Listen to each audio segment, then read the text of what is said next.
Man, back with some content, man. What do you know? Well, what do you know? Tap in for the show.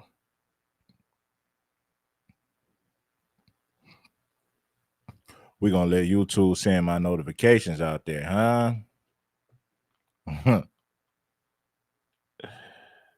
Yeah, man. You knew I was going to do something to this, bro. You already knew. Had to do it.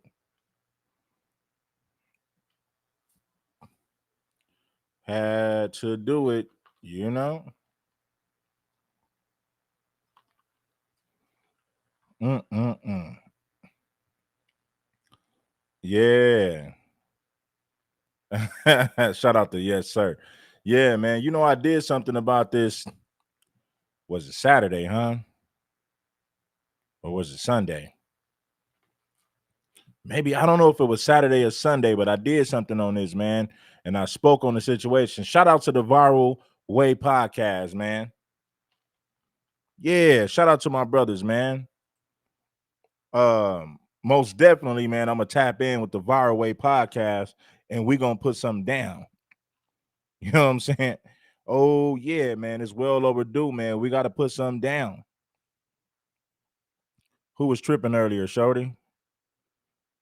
He said, salute Red Supreme. They was tripping early. Who was tripping, my brother? Shout out to you. But anyway, man, you already know what it is, man. You know when Red Supreme gets something, man, we're going to get it cracking. You know what I'm saying? He said, it's funny because the other channel never gave me notification when I was Cheesehead Ali. But now I get all the notifications. Well, my other channel was Shadow Man, man. Even though we got decent views sometimes, but then it would be tricky. Sometimes you will get them and sometimes you won't. You know what I'm saying? Yeah, shout out to my girl Tania. Much love, baby. Shout out to my girl Tania for being in the building. The truth, what's good, my brother? Shout out to Abdallah. Shout out to Bobby Yeye, man. That's my dog, man. We gotta put something together, man. Yeye, man. One of the most respected podcasters in LA, man. Watts to be exact. Shout out to my dog Bobby Yeye, man. You know, gotta respect, bro, man. Got a lot of love for bro right there, man, for sure. Keep the Rasa out of your mouth. Tell the Rasa to keep us out of your mouth. Stop making hip hop music and go do some mariachi. Stop making hip hop music and go do some mariachi. Stay out of our culture. Stop being a culture vulture and make music from your own culture. Huh? You don't see black folks making music that comes from other people's cultures. Why? Because we mind our business. We're not riding the jock strap of somebody else's culture. We got our own culture and it's dope. That's why y'all love to copy it so much. Yeah. Yeah. How about that?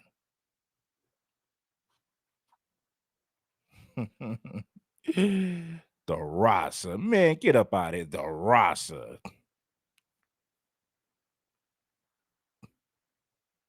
I got to be real with this, man. The Rasa don't even have their own culture no more, man. See, when y'all used to be cholos, y'all had your own culture. Y'all don't want to be cholos no more. You want to get fade haircuts. You want to get designs in your head. You want to walk around with chains. You want to make rap music. You guys don't even have your own culture no more. That's sad. You're not even proud to be Chicano no more. You know what I'm saying? Yeah. Shout out to my people in the building, man. We're going to get this show cracking, man. Where y'all at? I thought I told you already, man. But then again, you already know what it is. Coming at y'all with the hard-hitting content, man. You know, about to teach these fools a valuable lesson. Giving you game to keep you from stressing. It's your play upon the Red Supreme, King Supreme, or however you want to call it. You know, got trolls begging for money. Get this fool up out of here. To get you up out of here, and I'm gonna just block you all together. Don't be hitting my Cash App up begging for no money, fool. What the hell is wrong with you? Some fool named Quincy Grimes. Yeah, we're gonna block this sucker right now. Just mark up off of my damn Cash App, man. Straight sucker. But yeah, you got this Mexican by the name of Marvelous Inc. talking to the homie Mr. Viral, saying, I'll teach your history. Man, you can't teach our history. You a conquistador. You a Spaniard conquistador. You can't, listen, homie, you can't teach us nothing about our culture, fool. Straight disrespectful. I want y'all to listen to the buffoonery coming from this dude's mouth. Let me tell you guys something, man, and I got to be honest with everybody. When I see blacks saying, oh, man, how can we bridge it? There ain't no bridging the gap, man. These people hook up with Nazis and white supremacists in prison. There's nothing to talk about, man.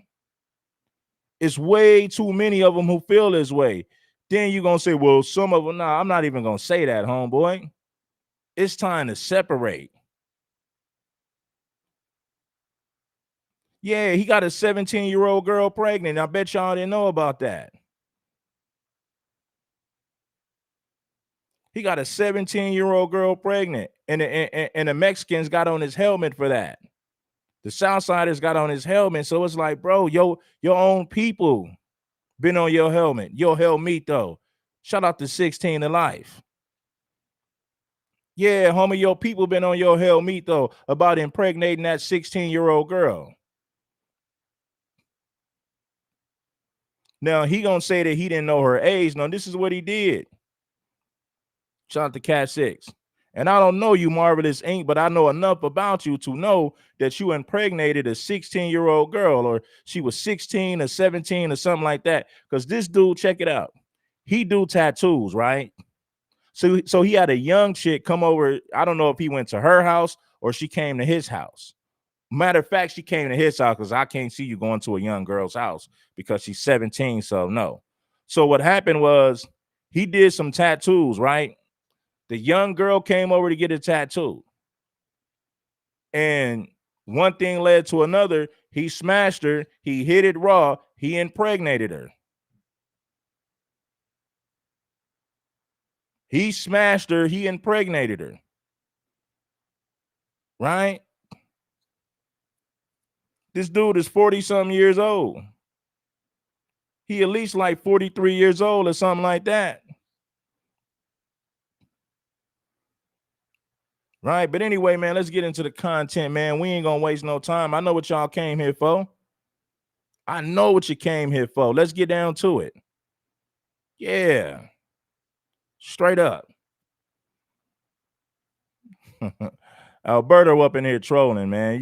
We ain't even going to pay him no mind. He just trolling. You know? I've been in Philly for like 15 years, right? So I've been seeing Hispanics all over Chicago, Philly, Jersey, and I'm gonna say the difference. And I've been out LA, you know what I'm saying? California, all that shit. Lived in South Central when I was like 16. But listen, there's a lot of Hispanics out in the Northeast. They not like Mexicans.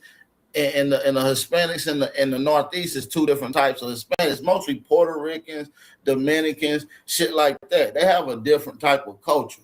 You feel what I'm saying?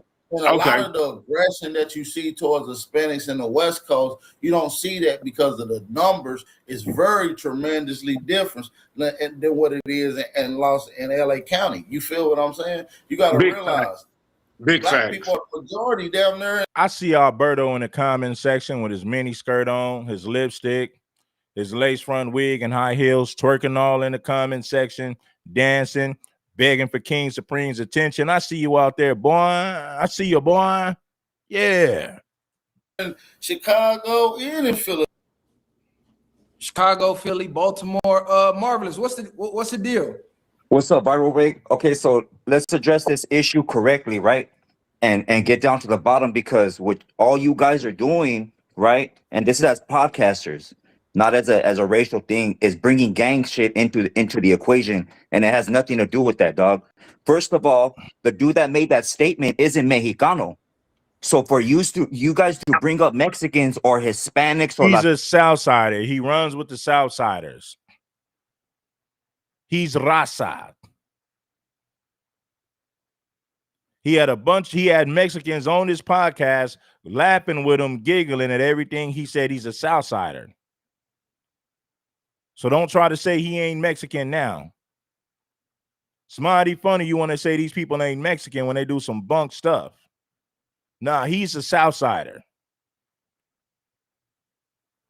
He go to jail right now. He's gonna be with the raza. He's from a Mexican gang. I don't want to hear that. Latino as a whole, as in a racial divide, that's false. You should not do that, but address that man as a man and let him deal. Go ahead. Is he a Southsider? That doesn't matter. That's where you're bringing it into gang equations. Nah, I'm gonna tell you why it matters. Because if he a Southsider, the Southsider program is notoriously anti-black. That's why when he asked, no, listen, bro. Go ahead. When he asked the female, "Do you like black men? Do you date black men?" She said no. He said, "Why?" She said, "It's against the program." What's the program she talking about? That's their fault. That's anti. And that's their fault. That's their fault and their ideology on what they think it is. But the real thing is there's a program and business, right? We all know about politics, and which I'm not going to get into about. That has to do with politics, homie, not the street or podcasting as an individual. That has nothing to do with it, dog. So whether he's a Southsider or not, and whether people want to back his play as a Southsider, you're calling out a whole car, homie. That's what you're doing. You know If why? you say something, He disrespected a whole race. That lucky dude disrespected the whole race. But now he don't want us to hold Southsiders accountable. If things hit the fan right now, the Southsiders gonna roll with them. So stop trying to say, how come you making it about race? He made it about race when he disrespected our race. Stop trying to say he ain't a South. Stop trying to say he ain't Mexican. He's from a Mexican gang. He's the raza. He represents the raza. Quit playing games, man.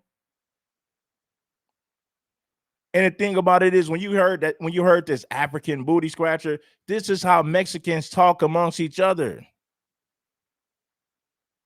This is how they really feel about us. This is how they talk when they're amongst each other. Don't get it twisted for 1 second. That's how they talk. That's everyday language for them when they're around each other. Don't get it twisted. The majority of these Southsiders talk like that about blacks, man. Y'all better wake up. He's trying to isolate it like he just said it when we all know this is how Southsiders feel about blacks as a whole. Stop playing games. We from Los Angeles, homeboy. We know what it is. Say one more thing, homie. If you say something disrespectful about me or whatever, I'm not gonna go diss all the blacks and say, hey, every black person is that way, because they're not. I got a lot of black homies from different hoods that show nothing but love and respect. They handle themselves cordially, and you know how to conduct. You've been to prison, homie. You know how to conduct yourself with respect. You look a man in his eyes and you deal with You that. ain't gotta know. You ain't gotta go to prison to conduct yourself with respect. That's that Cholo Southsider culture. They think you gotta go to prison to become a man or something. You know, you've been to prison. You ain't got to go to prison to learn how to respect another man. Now, I get what you're saying because there's structure in prison. But nah, homeboy, you ain't got to go to prison to carry yourself with respect. Man, accordingly, not as a whole car out here. This isn't the prison out here, homie. Nah, this the difference. If he does what he does in prison, his car deals with him before the blacks even got to say anything. So if you want to keep it respectful in that terms, that needs to go on the streets too, because he's representing your whole faction when you on this internet. The same way I get on the internet, I'm from a neighborhood too. So if I do some shit that's out of whack with the neighborhood, regardless of if I think I'm just representing for me or speaking for me. Nah, it's bigger than the program.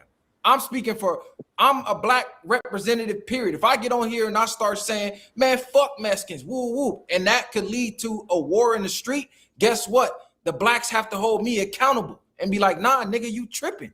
Hold on, and viral. Hey, let me reply to like, oh, that's just viral. We gonna get that viral. No, they gonna start saying, man, fuck the blacks. It's on with the blacks. Let me reply to his statement though.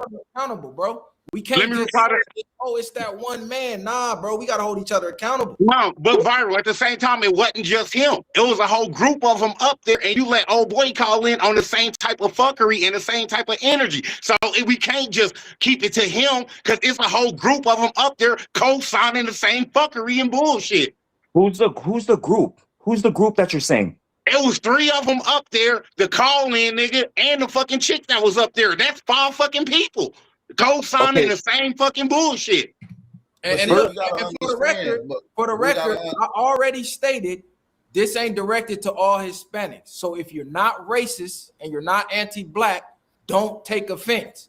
If it don't apply, let it fly. This is to the ones calling us mayates and all this shit. And I don't even care about them. It's when you try to get involved in black culture, like you want to call us this and that, but then you want to rap.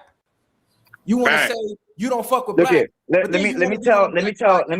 All right, look it. Let me tell all you guys something about that. Okay, you want to bring up rap and how Mexicanos cling to you dudes and all this and that, right? And you want to talk about your captivity and all this and that. We were the first ones to go under captivity. If you know your history, we were the first ones to go under captivity. So you can miss me with all that slave shit because we were slaves too, and we're both slaves together now in this country. False. That's false. That is not false. That's false, you don't know your history, bro. I teach history. No, I'm gonna tell you why it's false. Black people, man, most black people ain't even from on Africa, the planet bro. Before Thank you, bro. race. And we was No, bro. each other. Our lineage goes further back than anybody else's lineage. The whole rap and hip hop industry is based off of poetry, bro, and telling your story of captivity, homie, and the trials and tribulations that you're going through. Okay, let me ask you this one question. Let me ask you this one question. Let me ask you one question. See, they're trying to talk over you. See, I don't like when conversations like let the Mexican dude finish his spiel and then add whatever you trying to say. But I don't know why a Mexican is trying to tell us what hip hop is. Hip hop don't come from your culture; it comes from our culture. So a Mexican can't tell a black man what hip hop is or where it derives from. You sound crazy. Can't argue with me, homie. I want to ask you a question, bro. I just want to ask you one question. Go ahead. Hold on, that ain't. I'm gonna ask him one thing, bro. How many black men? One mic. I just want to ask him one thing, bro. How many black guys did you see doing? Who in their right mind gonna let a Mexican teach them about history when we know the Mexicans was conquered by the conquistadors? Their anti-black racism comes from the Spanish conquistadors. Who in their right mind gonna let a Mexican teach them about history? That's crazy. Why would I want to teach a Mexican about their history? Let them do it. Why would a black man let a Mexican tell him anything about his history?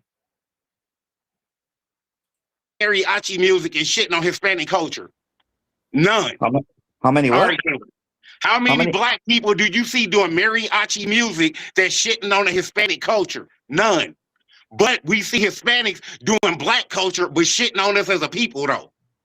And then another thing is we can't let that doesn't even make sense. What is hip hop? That makes perfect sense. That makes What you mean it don't make sense? This is why you can't talk to these people. They're not honest. What he said was Mexicans want to do hip hop while disrespecting blacks at the same time. You don't see blacks doing mariachi music while disrespecting Mexicans at the same time. That makes perfect sense. What are you talking about? That don't make sense. It makes perfect sense, fool. You want to disrespect blacks while cosplaying our culture, copying our music. You don't see us making mariachi music while disrespecting Mexicans at the same time. You don't see that. We can't let y'all redirect what is hip hop. Hip hop. Look at, bro. Look at. Hip hop. Ain't nobody redirecting what is hip hop, but you're not gonna say that's yours and be a gatekeeper. Hold hold on. You're the outsider, bro. Hip hop We deals can. with. What you mean, a gatekeeper? We can gatekeep our culture, fool. You gatekeep Southsider culture. You was gatekeeping Cholo culture. Why in the hell would you have a problem with us gatekeeping our old culture? Oh, because if we gatekept our culture, you couldn't be a part of it. That's why you got a problem with it. Black men, One mic. I just want to ask you one thing, bro. How many black guys did you see doing mariachi music and shitting on Hispanic culture? None. How many All what? right, Kevin. How many black people did you see doing mariachi music that's shitting on the Hispanic culture? None. But we see Hispanics doing black culture, but shitting on us as a people, though.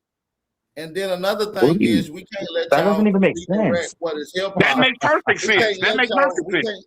We can't let y'all redirect what is hip hop. Hip hop. Look at bro. Look at hip hop. ain't nobody redirecting what is hip hop, but you're not gonna say that's yours and be a gatekeeper. Hold on. You're the outsider, bro. Hip hop deals with 5 elements, bro. Simple as that. It's 5 elements to hip hop. Let's hear this. It doesn't deal with poetry. And the thing is, they was all independently created by the black people in America. You guys came along later, and we allowed you guys to be participants in it. Bro, what are you talking about? False. No, bro, it's False. MCing is What do you mean false? Mexicans and Latinos had nothing to do with the creation of hip hop.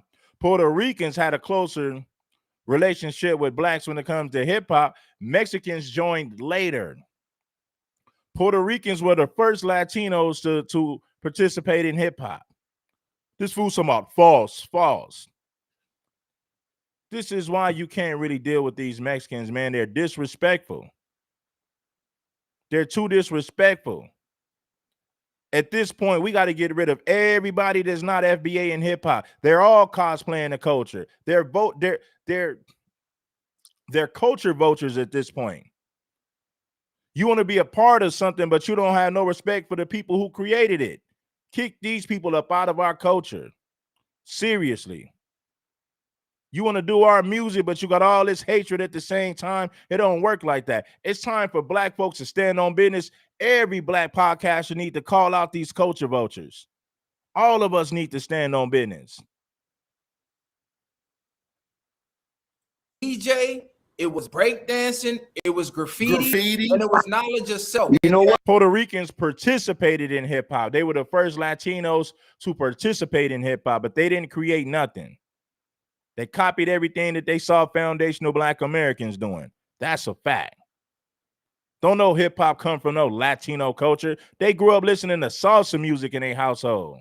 How can somebody grew up listening to salsa music have anything to do with the creation of hip hop? That is crazy.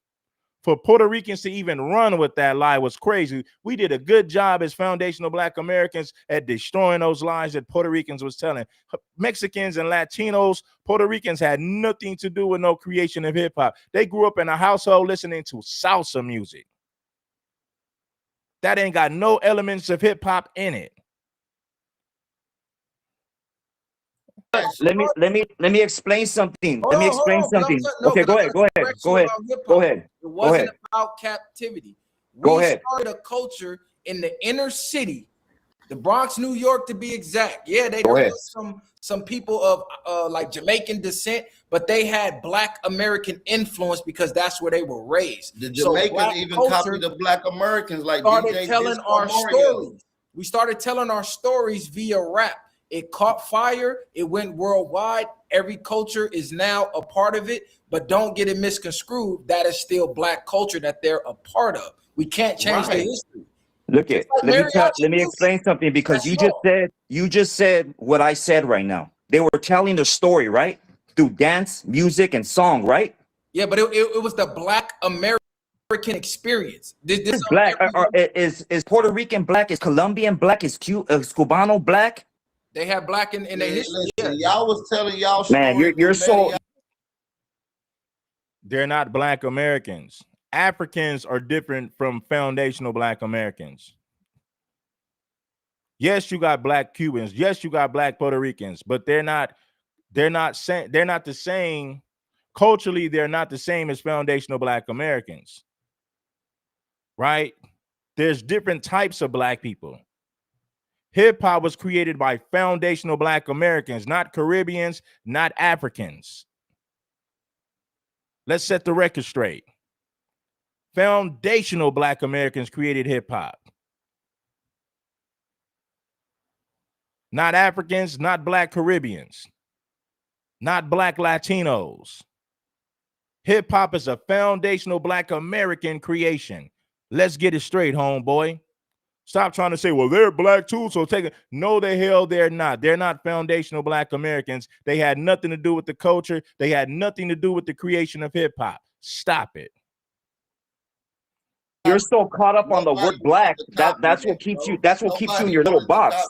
You're so caught up on that word. Keep it G. I'm not caught up on the word. What I'm caught up on is anything that we create. No one wants to give us the utmost credit for it. It's like, yeah, y'all. Let me tell you something though. This is what you're not. This is what you're not understanding, bro. Anything that y'all create, we give y'all the credit. Like Viral, check it out. Check it out, Viral. Check it out. Let me say this one thing because I gotta start my show. But let me say one thing, bro. Let me say one thing. This isn't something that you started. This is both of our stories of captivity that we're expressing through music and dance. So you can't go claim the fame as a single segment group, bro. You can't do that. It's not both of our stories. Bro, this is something we not in captivity, bro. You need to study, bro. You need to study history. Bro, you can't tell me to study my history. What do you mean study? I actually teach your history. What are you talking about? That's cool, but you can't tell me about my history more than me. The fact that you're you can saying tell us about your Asian history. Why you don't talk about? He's saying, I teach your history, man. If anybody's black, if you a black man letting a Mexican tell you about your history, man, something is wrong with you. You got to be one lost individual to let a Mexican tell you about your history. I teach your history. Basically, what he was trying to say is, I know more about your history than you do. So he was being disrespectful. Imagine a Mexican trying to tell you he knows more about your history than you do. So in other words, he's going to school you about your own culture. I teach your culture. You don't know what you're talking about. I'm more qualified to teach your culture than you do because I teach your history. This is what this Mexican said. Is Puerto Rican black? Is Colombian black? Is Cubano black? They have black in their history. Listen, y'all was telling y'all. Man, you're so caught up on the word black. That's what keeps you. That's what keeps you in your little box. You're so caught up on that word. Keep it G. I'm not caught up on the word. What I'm caught up on is anything that we create. No one wants to give us the utmost credit for it. It's like, yeah, y'all. Let me tell you something though. This is what you're not understanding, bro. Anything that y'all create, we give y'all the credit. Like Viral, check it out. Check it out, Viral. Check it out. Let me say this one thing because I gotta start my show. But let me say one thing, bro. Let me say one thing. This isn't something that you started. This is both of our stories of captivity that we're expressing through music and dance. So you can't go claim the fame as a single segment group, bro. You can't. What he's trying to say, we did it together. In other words, he's saying we did it together. You can't claim it as one group. No, we can claim what we created. You see, he came with this nonsense. We did it together. What do you mean we did it together? Show me the Mexicans that created hip hop. You can't claim hip hop for yourself because we all did it together. Listen to this nonsense. This is what you're not understanding, bro. Anything that you create, we give y'all the credit. Like Viral, check it out. Check it out, Viral. Check it out. Let me say this one thing because I gotta start my show. But let me say one thing, bro. Let me say one thing. This isn't something that you started. This is both of our stories of captivity that we're expressing through music and dance. So you can't go claim the fame as a single segment group, bro. You can't do that. It's not both of our stories. Bro, this is something we not in created. captivity, bro. You need to study, bro. You need to study history. Bro, you We can't didn't tell me to come- study my history. I Majority of know us my didn't history come better over than here on you. no What do you mean captivity. study your Y'all history? I had- actually teach your history. What are you talking about? That's cool, but you can't tell me about my history more than me. The fact that You you're can saying tell us this about is your both of our Asian stories, history. Why you don't talk about your Asian history that you got? And what do you? You're coming out with some nonsense, homie. Where did you Man, get come on, Asian man. from? He keeps saying, he said basically we did it together. You can't claim, he said black people, you blacks can't claim hip hop for yourself because we did it together. Nah, Holmes, we didn't do nothing together. We ain't do nothing together. That's nonsense. Hip hop is a foundational Black American creation. Had nothing to do with no Mexicans. No. We did it together. You can't say that. Man, please. Where did you get that from? This is what you're not understanding, bro. anything that y'all Viral. create, we give y'all the credit. Like, yeah, Viral. Check it out. The Check same it out, thing trying Viral. to say Check it out. Let me California just say, is let me say this belongs one to thing because I gotta start my show. But let me say one thing, bro. Let me say one thing. God. This isn't something that you started. This is both of our stories of captivity that we're expressing through music and dance. So you can't go claim the fame as a single segment group, bro. You can't do that. It's not both of our stories. Bro, This is something we not in created. captivity, And bro. You We don't. in You need to business. study, bro. Your ass came from You need to Asia. study history. Bro, you We can't didn't tell me to come- study my history. I know Majority of my us history didn't come better over than here on no anybody. What do you mean captivity. study your history? I actually teach your history. What are you talking about? That's cool, but you can't tell me about my history more than me. The fact that You you're can saying tell us this about is your both of our Asian stories, history. Why you don't talk about your Asian history that you got? And what do you? You're coming out with some nonsense, homie. Where did you Man, get come on, Asian from? man. Where did you get that Come on, from? man. You know Where you did got you get that Asian from? lineage. Bro, Let he me don't know know. nothing Let me about know his so I can lineage, check you bro. on that. He don't know nothing about the lineage talk, bro. No, Where you did don't know the- anything about the lineage talk, homie. Where did You the should watch Hispanic my race show, come homie. You should watch my podcast so you can learn something about your culture. Obviously, Because what you're dealing with right now, Whoa, he said you need to watch my podcast to learn something about your culture. So you got a Mexican being disrespectful. He said, watch my podcast so you can learn something about your people. I'm going to teach you about your people as a Mexican. Whoa. Damn, this dude is disrespectful. First, he said blacks can't claim hip hop because we did it together. So blacks can't take credit for it because we did it together. Then he went on to say that I'm going to teach you more about your, then he said, I'm going to teach you more about your own history. You want to learn about your culture? Come listen to me. Let this Mexican teach you about your own history. This dude is disrespectful, man. wait, My culture what you're from a dealing with Hispanic. right now Make is a that make trend, sense. homie. Make You're that stuck make in a sense. trend I'm gonna learn and a something gang about a black mentality, culture homie. This has from a nothing to do with Hispanic. gangs. Make that This make has sense. nothing to my do with nigga. gangs, Make homie. that shit make sense. I'm gonna learn something about a black culture from a Hispanic. Make that make sense, bro. Make that shit make I'll sense. make a whole lot of Come sense on. with it. Come on, bro. That shit don't even You're in your sound correct. feelings right now and you're emotional. That's what it Nah, is. I'm You're speaking facts, bro. emotional and you Can't don't know no how to deal Hispanic with it. tell a black man. He basically said you're emotional. You're not being logical. You're being emotional. If you want to learn something about black history, come let a Mexican teach you.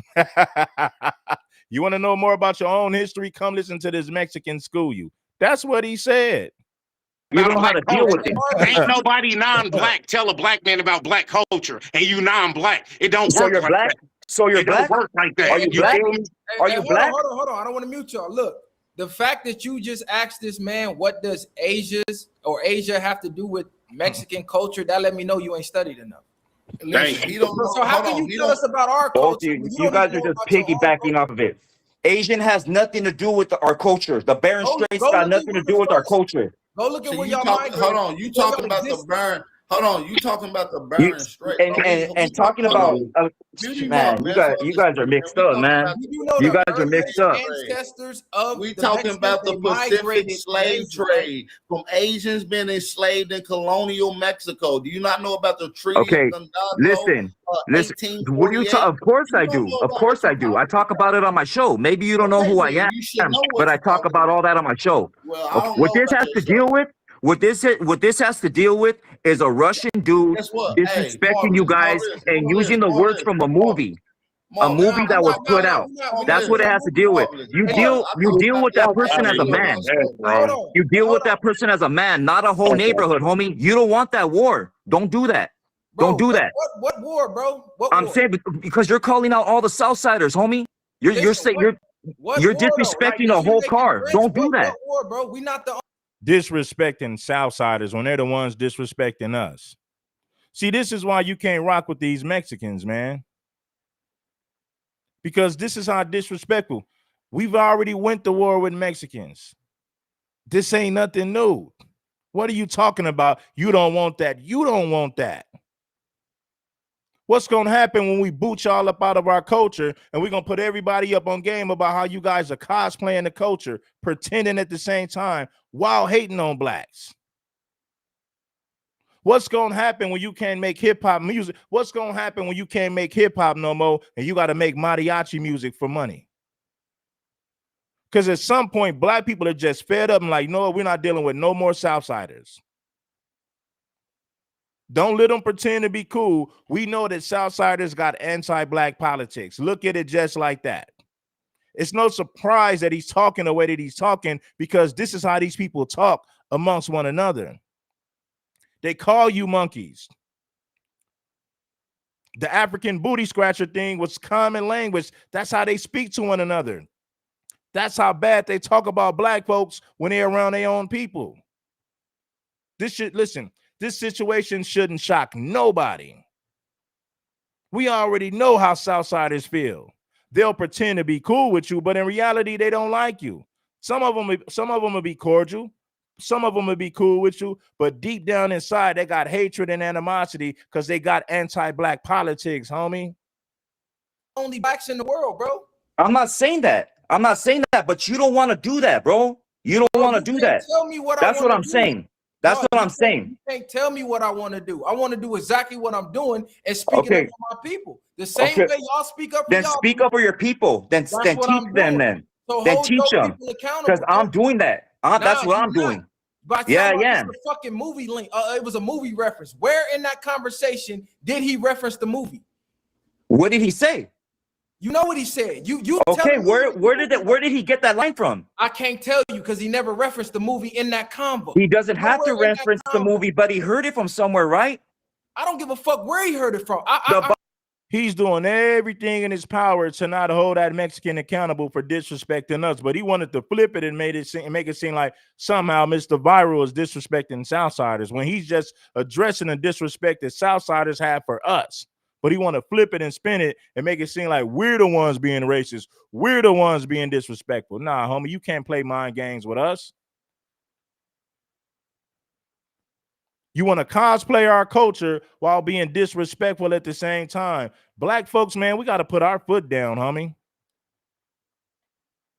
We should have called them out a long time ago for making our music, knowing damn well they got hatred and animosity towards blacks. Y'all got anti-black politics. You run with peckerwoods and skinheads in prison. You cool with them. We should have called these people out a long time ago. The moment they even started the moment they started rapping, we should have called them out way back then. We should have called them out a long time ago, the moment that they started copying rap music. Because now this nonsense has gone too far.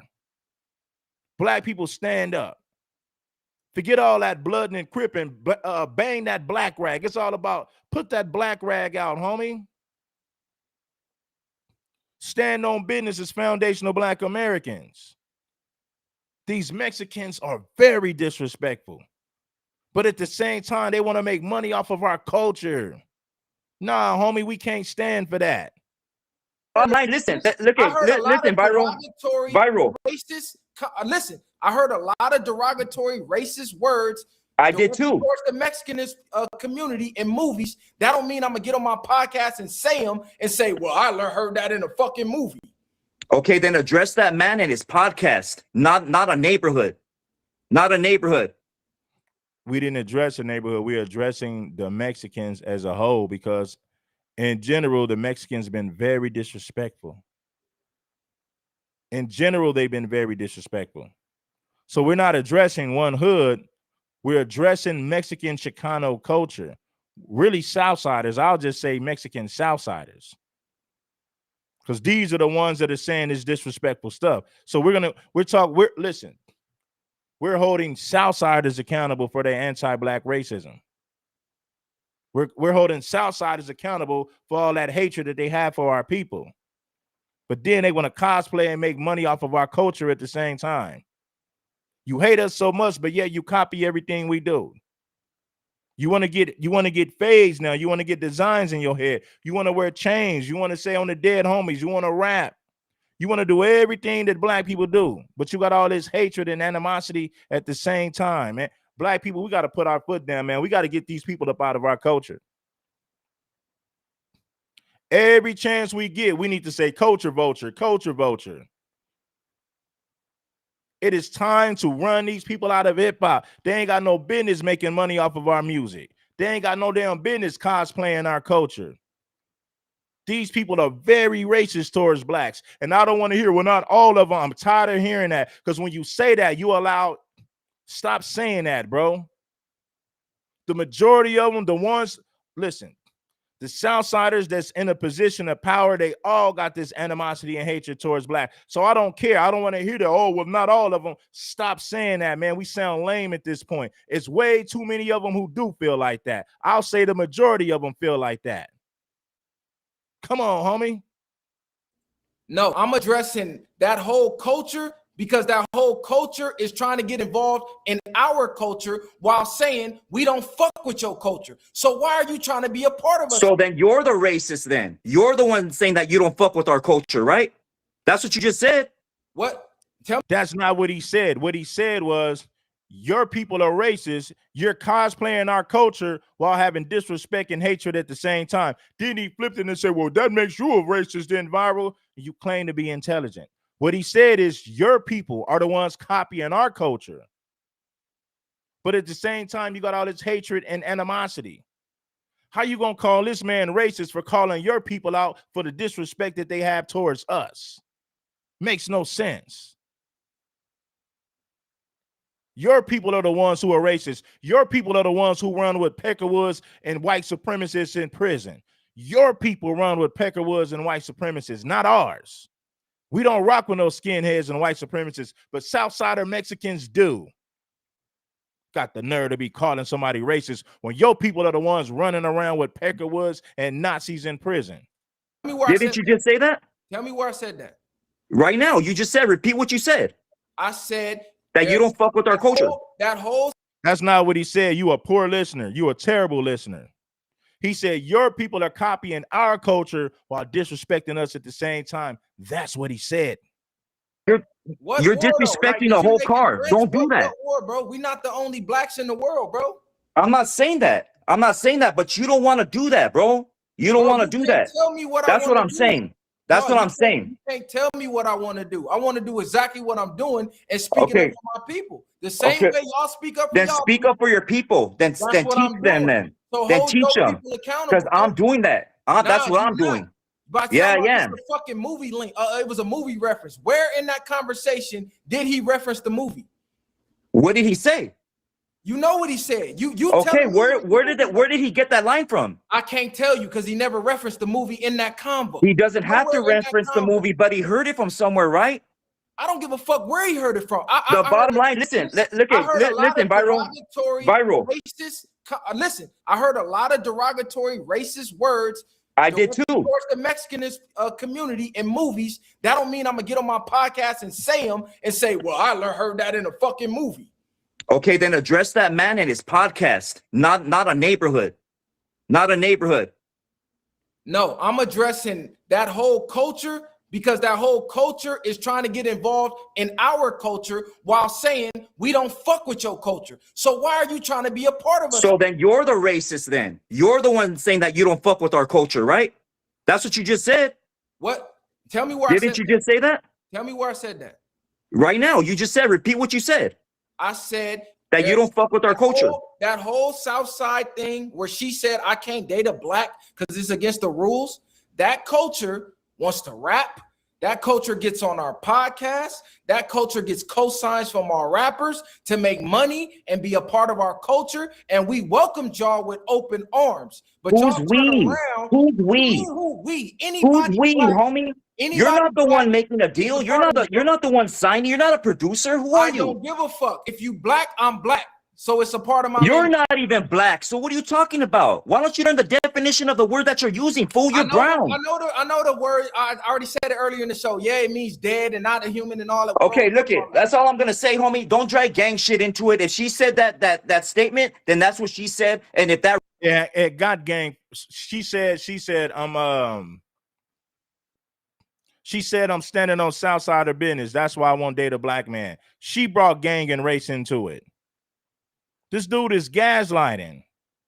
He's a liar. He's a poor listener. The woman clearly said, I'm Rasa. 100% something's penal code La Raza, something like that. Basically, she was saying I'm a Southsider, so it's against my religion and it's against the penal code to deal with a black. She made it about gang. She made it about race. Lucky the dude who said African booty scratcher, he made it about race.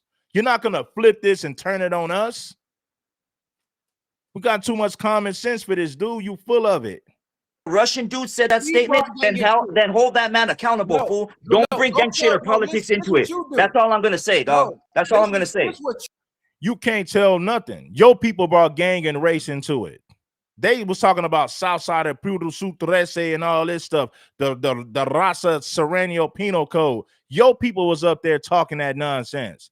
Don't flip it on us like we're the ones being racist. Your people the one that said African booty scratcher. We didn't say nothing about your people. We're just all we're doing is addressing the disrespect coming from your people. Let's set the record straight on that, homie. You do. You're gonna get a lot of youngsters hurt that watch you, bro. That's what you're gonna do. And you're gonna get a lot of your people hurt. You're gonna get youngsters hurt that watch you. You're gonna get your people hurt. We've already had gang wars with Mexicans in LA. Ain't nobody scared of nothing, homie. And it's not even about a gang war or a race war. It's about you correcting your people when they need correction. It ain't got to be about no gang war, but if you want to talk war, homeboy, we've been there and done that. Several black gangs across LA have went to war with the Mexicans. This ain't nothing new, but we ain't even talking about war. You the one that's talking about war. Why don't you correct your people for the nonsense they been doing? Instead of him holding his people accountable, he want to say that dude ain't Mexican. He ain't Mexican. He's a Southsider. He run with a Mexican gang. Stop trying to say he ain't Mexican to avoid accountability for your people. Yeah, you are. Yeah, you are, because people are going to try to point out of your emotions. That's why. Ain't that what I just said? Yeah, look, he running now. Exactly. This why you can't have a conversation with them. The true feelings come out every single time. Every single time. Shout out to Shorty from Hemet for the donation. You said, I'm a Southsider, fools a Chomo certified, arguing with a no good. See, I don't even know y'all politics. I don't even really know who bro is. Dude hit me up on Instagram. So if he no good, y'all got him up here talking for y'all. Nigga gonna tell me what the fuck I can. Yeah, so he said, man, you're making it about race. No, your people made it about race. Let's get into this right here, man. I want to show y'all something. Bless the like button. Make sure that y'all bless the like button, man. Check this out right here. I'm going to go to this clip. Make sure that y'all bless the like button. Let's go to the original video. Now he want to say, man, that dude ain't Mexican. He's a Russian. He's from a Mexican gang. He's standing on Southsider business. Do you like black dudes? No. No? Why not? Not really. And he instigating. Do you like black dudes? She said, no. Why not? He's baiting her to say something racist about black people. But when he took it further, she said, oh, man, no comment. She didn't even, you can tell that she didn't even want to entertain what he was talking about. But he was forcing her to have a conversation. You like black dudes? He should have left it at that. When she said no, he should have said, okay, next question. Why not? Why not? He's baiting her to say something crazy about blacks because he wanted to say something crazy about blacks, which he did. Let's take it from the top. Do you like black dudes? No. No? Why not? No, really. Come on. I don't really. I don't. Do you like black dudes? No. No? Why not? No, really. Come on. I don't really. I don't. I don't There's really an look at answer. no. Penal Code 13. Oh! That's why she's on hood stock. She said, Penal Code 13. He said, see, that's why she on hood stocks. That's good you don't mess with blacks. That's why she's on hood stocks. Right? I mean, I don't have nothing against it. Like, I mean, I would be disappointed. I ain't gonna lie. Loca, what do you think? No? This is a handsome man right there. No, Look at that guy right there. Send me a money order. Look at, I love you. Send me a money order. You gonna send a money order? Chale. Look at that guy right there, man. Do you think that's why everybody is mad at Jenny 6ix9ine because of that? I mean, I'm not mad at her.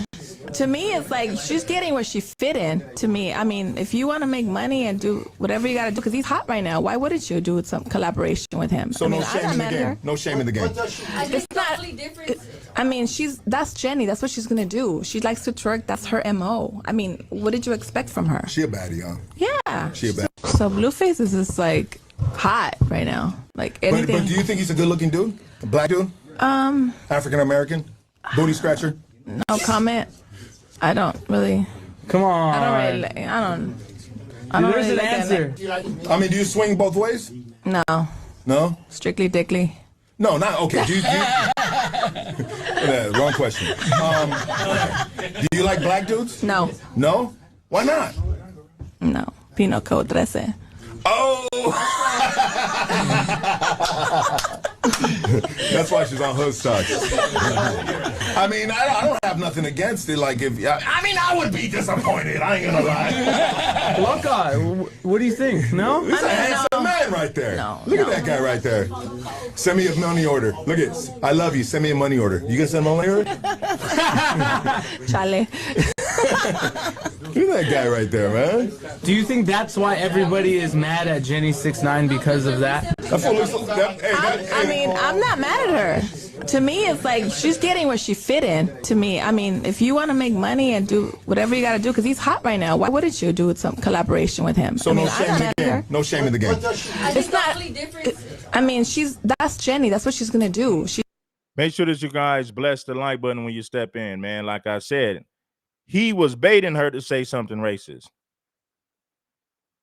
Why not? You don't like black guys? Why not? Why not? She likes to twerk. That's her MO. I mean, what did you expect from her? She a baddie, huh? Yeah. She a baddie. She's hot. Would you hit that? Nah. Okay, that's right. You said you don't swing both ways. No. I was trying to catch you on the. Trying to catch you slipping. You don't swing both ways. I don't believe her. You know what I'm saying? Yeah, she wasn't sincere in her message, bro. She was trying to appease the platform in your racist rhetoric, brother. You know what I'm saying? He responded. Let's just get into this shit. Let's just get into this shit. It's a crazy state of affairs in LA right now because we got a Mexican podcaster talking about African booty scratchers going crazy on the black community. I guess we're gonna find out. Is the Raza gonna stick together and hold each other down? Or is the Raza gonna actually stand on business and say like, hey man, racism ain't cool? We're gonna find out. My advice, you gotta stand on business. Because you can't just be letting a knucklehead, knuckle dragger like this come through and make the whole damn community look bad, make the whole Sioux look bad. Come on now. Mexicans, I'm looking at you. Do what's right. Mexicans, I'm looking at you. Do what's right. People said Adam is throwing gasoline on the fire. Man, listen, man, if you go to Adam's show and talk about gang politics, prison politics, what goes on the hood, what goes on in the hood, who a snitch, what makes you think he's not going to have an opinion about this when all you guys do is go to his platform to discuss your hood politics? So you can say, oh, Adam's out of Adam's out of line. Well, if that's the case, all you do should never be up there talking about gang politics with Adam then. Why would you talk to somebody about something if you don't want them to have an opinion on something? Well, he's there. Maybe he is. But you opened that door. You left that door wide open. When you went to this white man's show to talk about hood politics, and this is the thing. These dudes don't be talking about hip hop. They don't be talking about no album sales, no record sales. They go to Adam. Listen, they go to all these cats pull up to No Jumper to talk about gang politics, what goes on in prison. But then you got the nerve to be offended when a white boy has an opinion about something that you spoke about on his platform. If you don't want white boys to have an opinion about hood business, stop discussing hood business with a white man on his platform. That's all I'm saying. I guess it took a real one to hold him accountable, right? Keep him back on track. He was on board with that shit. It wasn't that bad yesterday, right? Remember what you said on the podcast? Whatever day it was, you see, you know, it just be a whole lot of it's a trip, bro. You know, because for one, like, especially with the members out there, you know what I'm saying? It's something the members need to be held accountable for that tap dancing and this, that, and the third they be doing, bro. Talking about, yeah, they only act like that because That's how I looked at it. Adam just called out what they was already doing. If you don't want the white man to have an opinion, stop talking about hood business with the white man then. Y'all made Adam comfortable talking like this because y'all been talking about hood politics with Adam for years. I mean, they go to Adam's platform to talk about all they hood business. What they did in prison, who didn't catch the fade in the county jail, who snitched, who can't come back to the hood. Y'all be talking about that on Adam 22's platform. It's some gang shit and it ain't, bro. Stop playing, bro. We already know what time it is. We also know that everybody from the Latino on shit under the just in case you needed a reminder, the LA podcasters don't stand on shit.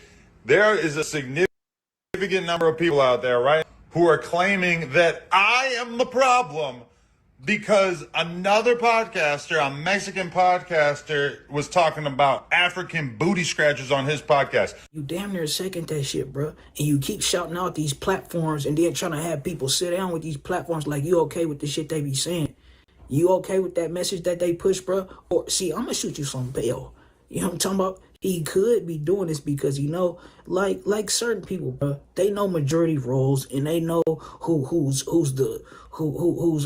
supporting mass numbers and this, that, and the third, and they don't want to, you know, and see, that's how you know how bad it is, bro. If you can't, if you know that your supporters are so-called Mexican or Latino, right, and you don't want to stand up for, or, you know, speak against some of the narratives that they pushing, that racist shit, right? You want to back that just because you know your fan base is mostly that. That's some strange shit, bro.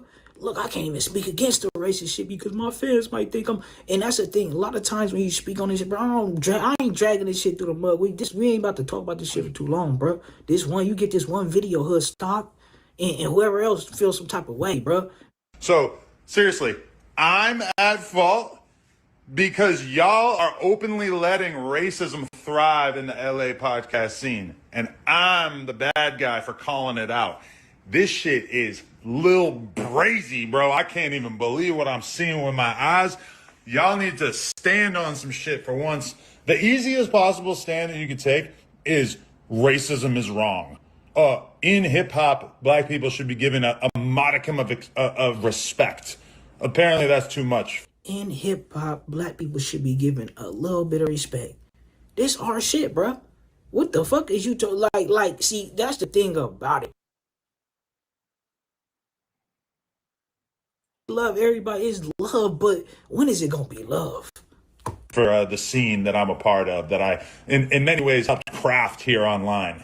And it's all because y'all are scared of this Lucky dude. It's actually pretty crazy because people think that, like, this dude been to prison, he got squabbles, so he must be on some tough shit. Guess who else is on some tough shit? The 22ster. And I'm out here calling shit out as a white man in the scene when both of the races involved in this situation are too chicken shit to say anything about it. It's honestly crazy. I just feel like y'all are pussy and y'all don't stand on shit and y'all are not respectful of the genre of music that you claim to be fans of. So maybe in the podcasting that comes out about this situation over the next couple weeks, we can actually see y'all have a backbone, because currently pretty disappointing. That nigga said a white man had to call him out, bro. I had to get on your ass to make you read, you know what I'm saying, backtrack your statements. Like I was saying, bro, before I lost my track. He said the 22ster. Man. You said we need more businessmen.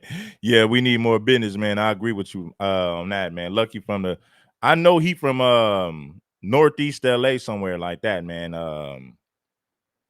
You know, you don't have black gangs over there in that area. It's just Mexicans, you know what I mean? Ain't no blacks in that area. I don't know, man. Give me y'all thoughts on this one, man. You know what I'm saying? Give me y'all thoughts on this one, man. But man, it's crazy.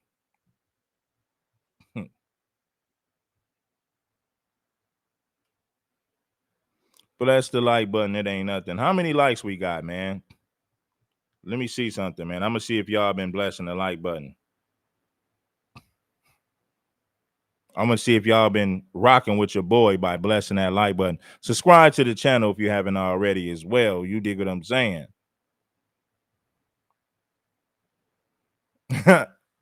Adam up there talk. Hey man, Adam up there talking, man. We only got 136 likes. How come we only got 136 likes and we got 280 people watching? And this is a late night show. Spare the moment. If I would have did this show earlier, we would have had way more live viewers. You said, but the whole African booty scratchers. Yeah, man, it's crazy.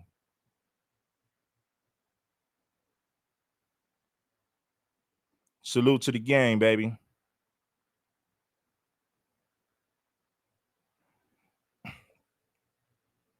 Let me read the comments. Adam saying, what Ant's scared to say. That's crazy. Said Mexicans gonna be FBA next, man. They can't. All you cloud watchers, man. To all you cloud watchers, make sure that you bless the like button. Yeah, Abdallah. Shout out to Abdallah, man. I'm already knowing, bro. Tap on in with us, you dig? Shout out to Go Gadget. He said, but they want to say the N-word like us. They want to rap like us. They want to say the N-word like us. They want to do everything we do, but they got all this hatred and animosity for us at the same time. You know, make sure that you bless the like button. And like I said, homie, you don't have LA is only 8% black, right? If LA was 30% black, 20% black, you wouldn't even have all this racial tension between blacks and Mexicans. You can't listen. You can go to any city across the country. You're not going to see Mexicans with all this hatred and animosity towards black in a majority black city. You can't show me a majority black city where Mexicans got the same attitude that they have in Los Angeles. And even in Los Angeles, with low numbers, we still get cracking. We with the business. Don't get it twisted. But what I'm saying is, you can't show me one city you can't show me one city in this country that's majority black where Mexicans got hatred and animosity towards blacks. You're not going to see it.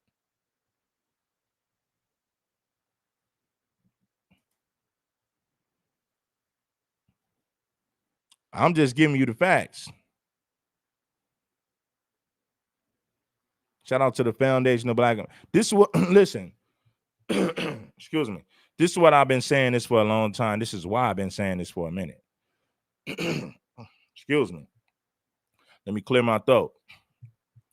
This is why it's time for blacks in LA to get rid of all that blood and cripping. I mean, you can still represent your hood, but you got to stop putting your hood before your race. These Mexicans in Los Angeles are way out of pocket and way out of line, and they've been out of line for a long time.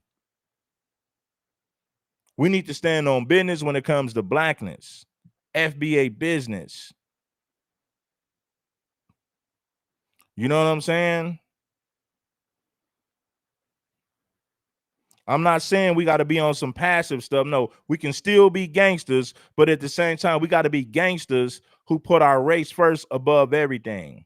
That's where the true power is. Black unity, black men standing in solidarity. Hey, man, we got to stand on FBA business, man. We can't be divided with all this blood and cripping. You're only 8% of the population. We ain't got no time to be blooding and cripping and unaliving one another. That stuff is out. It's a new day. That is out, homie.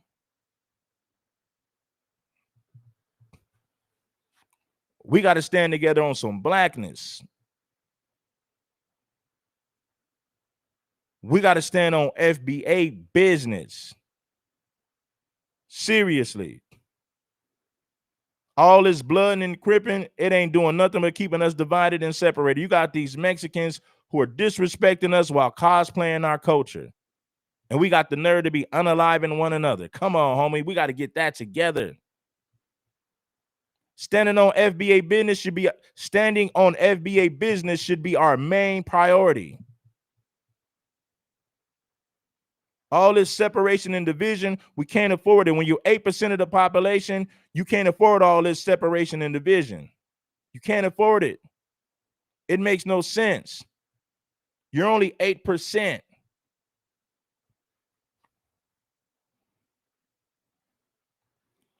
Man, I don't care about who's in the chat, man. Please. There's no point in talking. There's no point in having no conversation. We already know how Mexicans feel, bro. This is how Mexicans talk amongst each other. We already know how Mexicans feel about black people. It ain't no secret. So to hear him say African booty scratcher, I'm not surprised. Listen, Southsiders run with peckerwoods and skinheads in prison. So why do we act surprised when they say racist things about us? We shouldn't be surprised at all. We already understand what the program, we already know what it is. Cosplaying our culture while disrespecting us at the same time. Nah, homeboy, we can't stand for that. Take a stand on FBA business. Stop putting this gang stuff before your race. He said off of Russian's words, man. Listen, that Russian represents Southsiders. He's a Southsider, homie. And he ain't the first Southsider that said something like this about black people. He's a Southsider, bro. This ain't prison. What do you mean this ain't prison, man? Southsiders take orders from prison. You remember when those Mexicans firebombed that black ladies? Don't listen. In the Ramona Garden housing projects in 2014, the Mexicans firebombed black people's apartments because the big homies in prison gave them the word. In the early 90s, the big homies in prison told the Mexicans they need to be more aggressive towards blacks in these neighborhoods, in these communities. So the Mexicans in the streets take orders from the big homies in prison.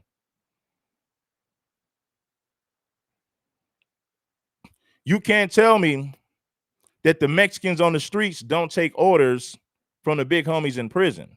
So we can't separate the streets from prison. That don't make no sense. We already know that Mexican Southsiders take orders from the big homies in prison. So the streets and prison got a connection. The streets is connected to prison and the Chicano Mexican community. You can't separate it. Now, of course, you can do things on the streets that you can't do in prison, but ultimately the Southsiders, they take orders from the big homies in prison. In the early 1990s, when the big homies in prison told Mexicans they need to be more racist towards blacks, they need to turn up and start being more aggressive towards blacks, that's what a lot of Southsider hoods started doing, because they took orders from the big homies in prison. So you can't sit up there and say, oh, this ain't prison. No, your homies, Southsiders, you take orders from people in prison. That's a direct connection. That's all I'm saying.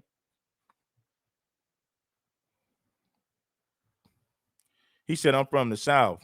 This is what he said. He said, I'm from the South. And now people in the South finding out how these people operate. Yeah, man, you're going to find out how they operate. All you got to do is listen to your player partners from Cali, man. We're going to let you know how these people operate.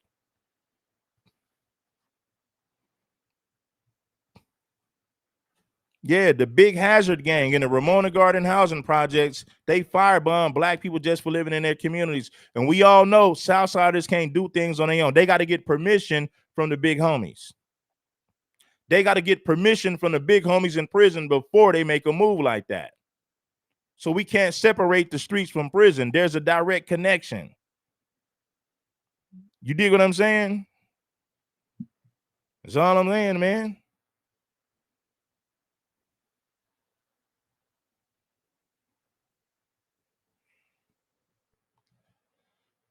He said, blacks talking Spanish politics, talking, man, listen, we already know that Southsiders take orders from the big dogs in prison. Can't nobody dispute that, right? I'm not here to sit up there. You're not going to gaslight me. You're not going to sit up here and tell us something that like we don't know what's going on. See, blacks, we don't take orders. We don't have to take orders from people in prison. If we want to do something, we can do it. You chop it up with the homies, you make a move. You ain't got to wait for no orders from big homies in prison. He said, be about it. Drop the link.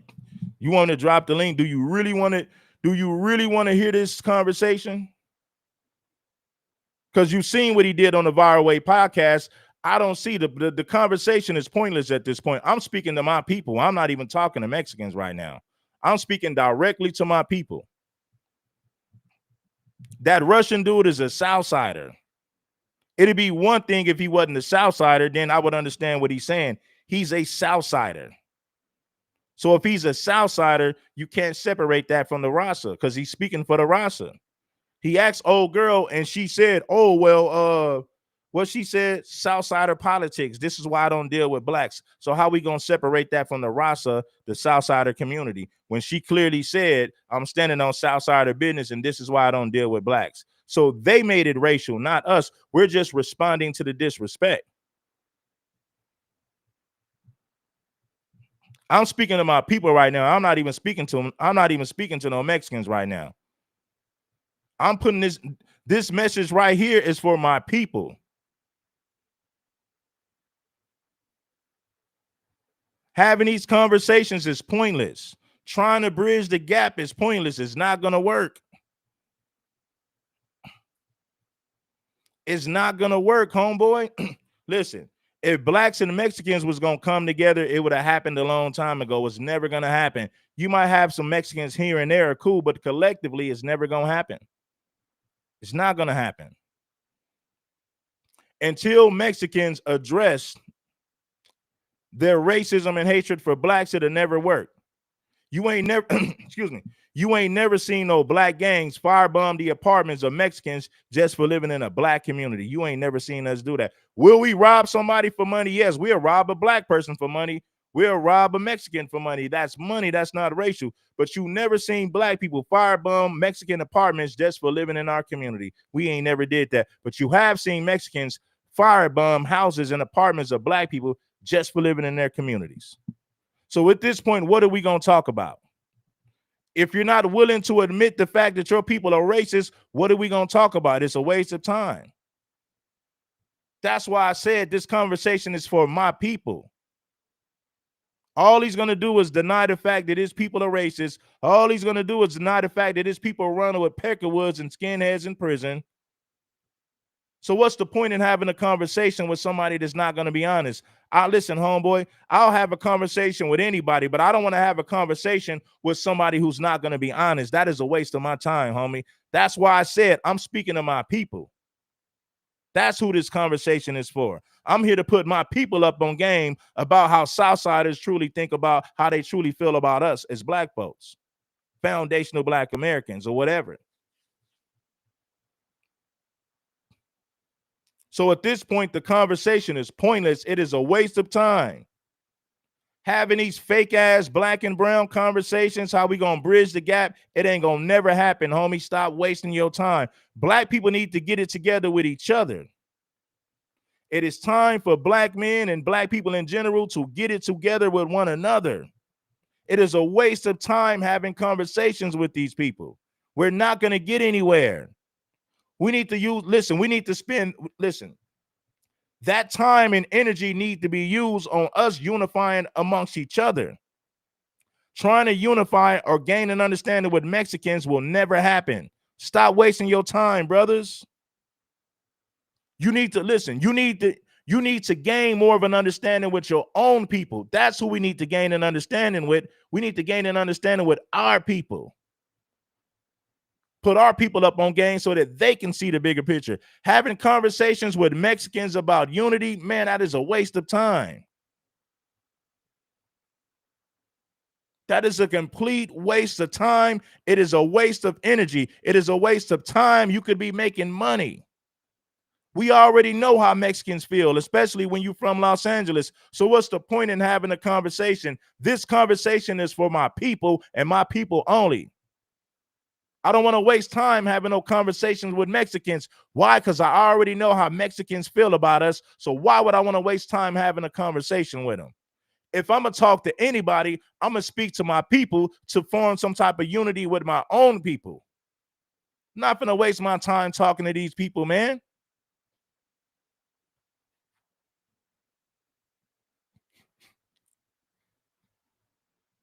Listen, homie. If blacks and Mexicans was going to have unity, we would have had unity a long time ago. The only reason why a lot of Mexicans want to be cool with blacks now, some of them, because they want to be in hip hop. They want to infiltrate hip hop. So they'll pretend like, oh, we should be cool and make music together. They want to make money off of our culture. They want to use us to elevate in our culture. They want to use us to make money off of our music. So that's not even real. It's not even true. So you guys got to look at it. When they say, listen, when they say, oh, man, we should be cool. Nah, they're just saying that to cosplay the culture. They want to make money off of our people and culture, man. They don't want to be cool with us like that. Some of them are cool, but the majority of them are not. The big homies and the shot callers, those are the ones with the hatred and animosity. They don't want to be cool with us like that. They want to use us to make money off of our culture. Don't be blind, my people.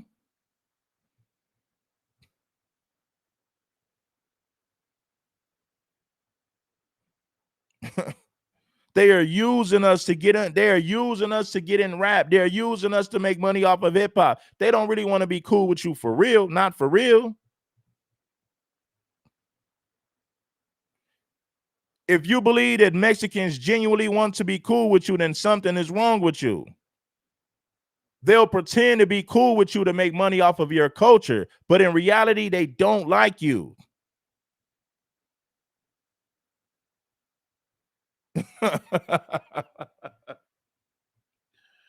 Yeah.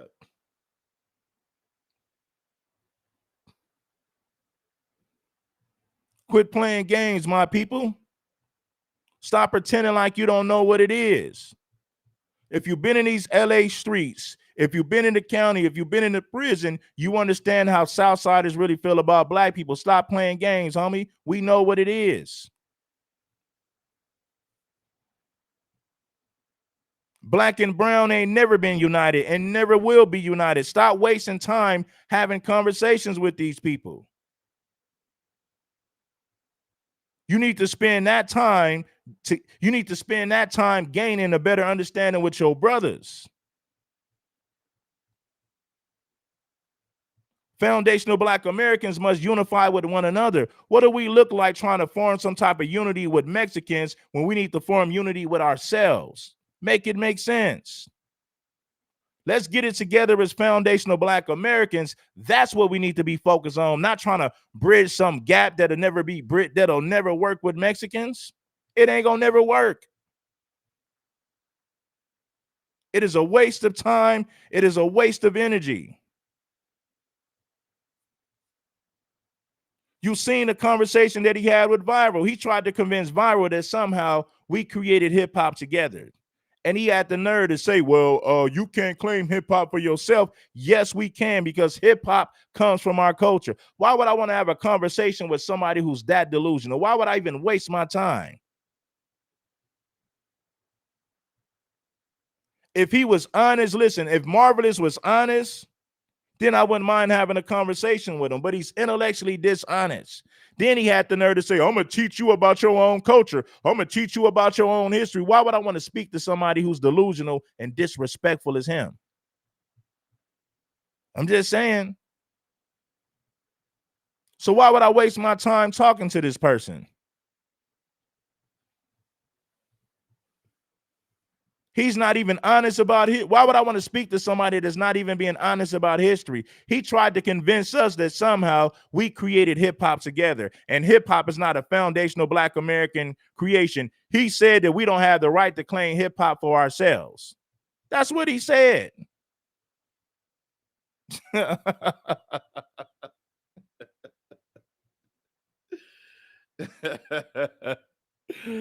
Oh man, make sure that y'all bless the like button, man. Support the show, man. If you love this hot heat, if you love this gang, this straight lace gang, support the Cash App and get with the business. We get down and dirty. You heard me? Shout out to Marco, man. I appreciate you, man, for the Cash App.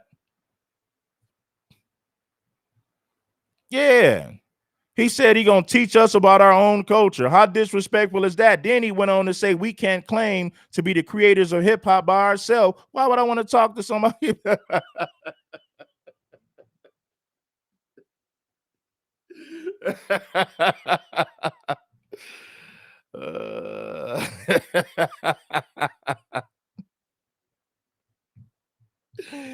He gonna tell us that we don't have the right to claim music that we created, music that comes from our culture. We ain't got the right to claim it for ourselves. That's what he said. Oh man, like come on, bro. That's like me saying you can't claim the Cholo culture for yourself. Mexicans can't take credit from Cholo culture. If you want to be crazy like that.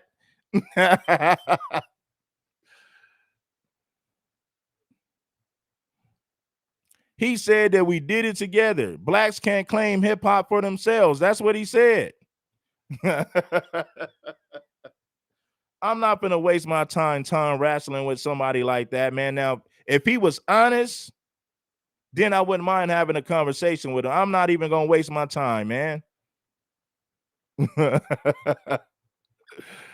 Yeah, shout out to Mellow SNY. Shout out to Mellow SNY, man. Indubitably, indeed, giving you what you need, bringing you up to speed. Game delivered by King Supreme in a major way.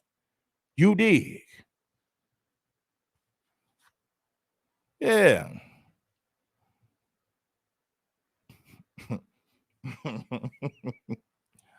Marvelous. Listen, man. Listen.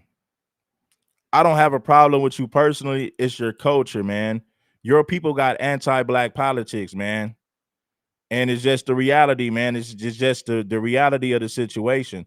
Let me show you how. I'm going to show you a clip right here. I got a clip for you about how Mexicans were anti-Black, and it's a part of their culture. And if you study the history of Latin America, you know, anti-Blackness is embedded in their culture, man. Right.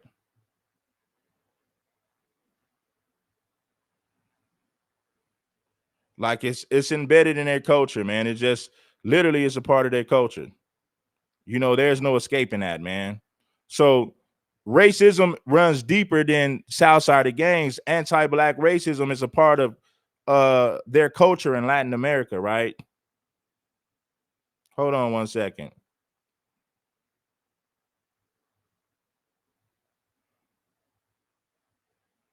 Hold on.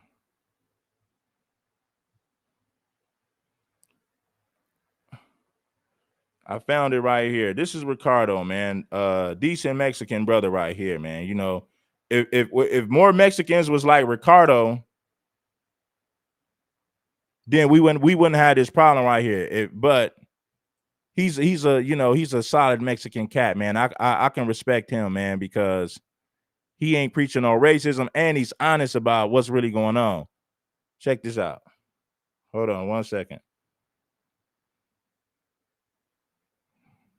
Hit the like button, family. Nothing against those people, but I mean, I don't want no little black kids running around here with their little pelo malo. Anyway, I'll be back. Brown and black people coming together is impossible. It is impossible unless brown people, Mexican people collectively come together and confront the anti-blackness that is inherently part of our post-colonial culture. It's what I said in one of my previous videos. And the comment section is flooded with Mexicans, with Latinos talking about, oh, it's not impossible, Ricardo, you're just being negative. So I'm going to repeat it again, nice and slow, like a lowrider. Brown and black people coming together is impossible unless brown people collectively confront the anti-blackness that is part of our post-colonial culture. Do you know what that means? It means that how can a people that have anti-blackness in their culture come together with a people that are black? It is impossible for a collective of people to come together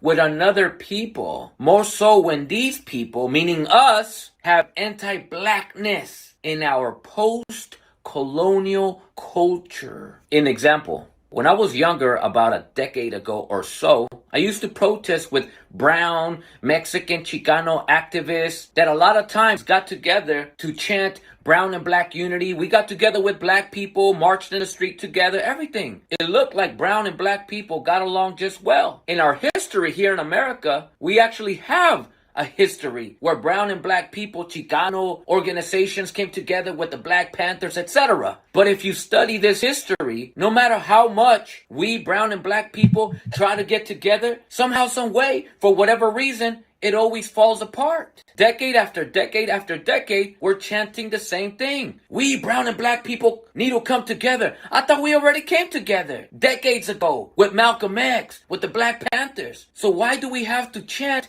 brown and black unity? Why do we have to convince ourselves to get together if we already supposedly did decades ago? Well, I'm going to tell you why. Because we collectively as Mexicans, Chicanos, are a people that have anti-blackness in our post-colonial culture. And if you're going to say, what does that even mean? Good. I'm glad you're finally asking questions instead of not understanding what that means, but still giving an input in the comment section. What it means is that we, as a collective of brown people, Mexicans, Chicanos, indigenous people of Mexico, we are a people that were colonized by Spaniards. And the Spaniards implemented the caste system. They implemented anti-blackness in our culture. That's why it's important to call it our post-colonial culture, because it has been our culture ever since colonized by Spaniards. Some of us as individuals, whether we are aware of it or not, there is anti-blackness in our collective views. And I'll give you an example. Since I used to go protest with brown people, with Chicanos, with Mexicans, and we got together with black people in the streets talking about brown and black unity. But then when the marching was over, when black people went that way and we went this way, we would get together, just us brown people, just us Mexicans, Chicanos. And now that black people are not around, we're now speaking about our frustrations, our personal frustrations, such as, man, my daughter tried to bring a boyfriend the other day and he was a black guy. Man, you ain't gonna bring no black guy in the house. So how can someone like this? Now, you got a Mexican saying that Ricardo is a traitor. Ricardo's not lying about anything. Can you point out one lie that Ricardo told? You can't point out one lie that this man has told. You might not like what he's saying, but damn it, he's telling the truth. Be out there protesting with black people, talking about brown and black unity, but then go home to the wife, to the family. You have no problem with your daughter dating a white guy or any other guy of any other race. But if it's a black guy, now it's a problem. And that's just one example. There's many examples of anti-blackness in our post-colonial culture. And these are the things that we need to confront. We need to address. And more importantly, we need to erase them. But how can we begin to erase? How can we begin to confront? How can we begin to address a problem if we claim and or pretend that it doesn't exist? Oh, well, what are you talking about, bro? We cool. I got black friends. My homies are black. But your daughter can't date a black guy because we're supposed to mejorar la raza. Remember?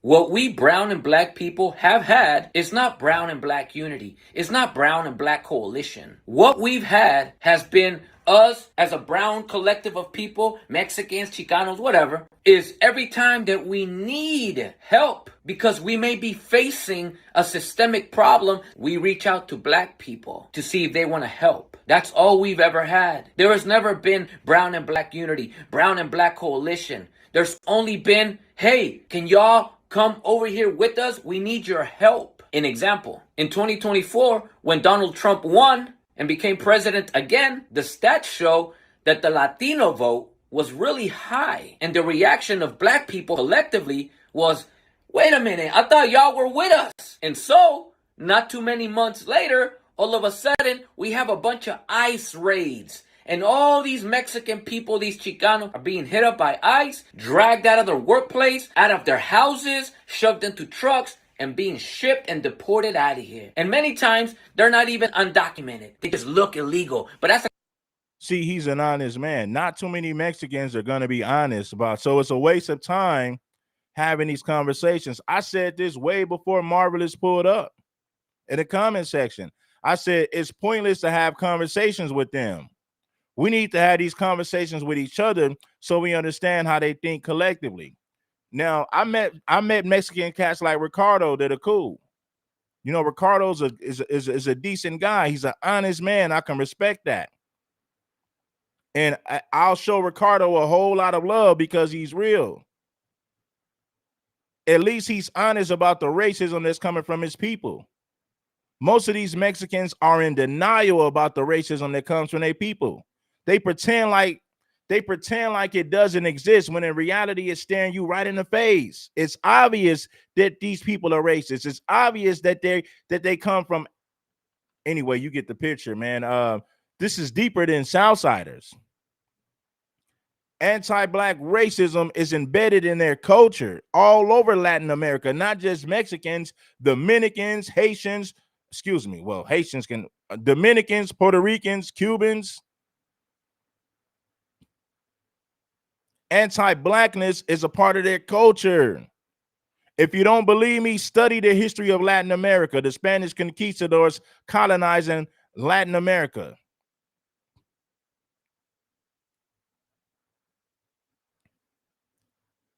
Let's whiten up the race. Let's erase the black gene.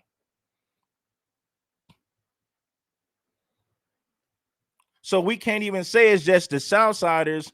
Anti-blackness comes from Latino culture, man. It's real heavy in Latin culture. You ain't got to take my word for it. Study Latin culture. Then you're going to say, damn, Red is telling the truth. It is a part of their culture. Exactly. I wouldn't say it was if it wasn't. Conversation for another day. Let me stick to the script. When we as a collective started protesting against ICE raids, what did black people say? We're gonna sit this one out. And what did we collectively say as a response to black people sitting this out? We said, oh, that's messed up. We supported you with Black Lives Matter. You see, what we are doing is telling black people, hey, we helped you guys out when you were facing something. Don't you think you guys need to help us out too, now that we need you? And of course, black people collectively responded, we were there when it was time to vote. You were not even there for yourselves. But that's not even the argument. My argument is the collective reaction. When the raza, when they said that, that was to better the race by whitening up the race and staying away from black people. That's what it meant when it said, better the raza, I forget how they say it. But when they said it, it was went to whiten up the race. Have baby with lighter people. Have babies with white people. Let's erase the black gene. Let's better the race. Let's eliminate blackness. that mentality was spread it all across Latin America, not just Mexico. Let's go. Of my people. Y'all black people are supposed to help us. We were there for you and such and this and that. You see, we never had brown and black coalition. All we've ever had is whenever we need help, we'll hit you guys up. That's all we ever had. And the reason why is because how can this collective of people ever come with that collective of people when this collective of people have anti-blackness in their post-colonial culture? So I'm going to say what I said on that last video again. It is impossible for brown and black people to come together until, let's highlight the word until this collective of people confront the anti-blackness in their collective post-colonial culture. The amount of anti-blackness in our post-colonial culture is madness. And the reason why a lot of us either are in denial about it or claim it doesn't exist is because anti-blackness is so normalized that a lot of times we don't even know that we're being anti-black. For example, I was hanging out with a group of Chicanos as we were protesting, ironically, with black people chanting brown and black unity. And when the protesting was over, we went to one of our Chicanas friends' house because her mom was going to serve us some food after we had just spent a couple of hours out there in the streets running around. So when we got there, we're all hanging out, everything. How was the protesting, guys? Blah, blah, blah, blah, blah. As we were there eating, all of a sudden, our friend was having a conversation with her mom. And in this conversation, one of the aunties was also there. And they were gossiping about how somebody in this family's niece was married to a black dude. And in Spanish, the auntie said, "Ay, mija, esa pobre muchacha se casó con un pinche negro tan prieto, bien prieto." And I literally looked around to see if anybody would react. Nobody. Why?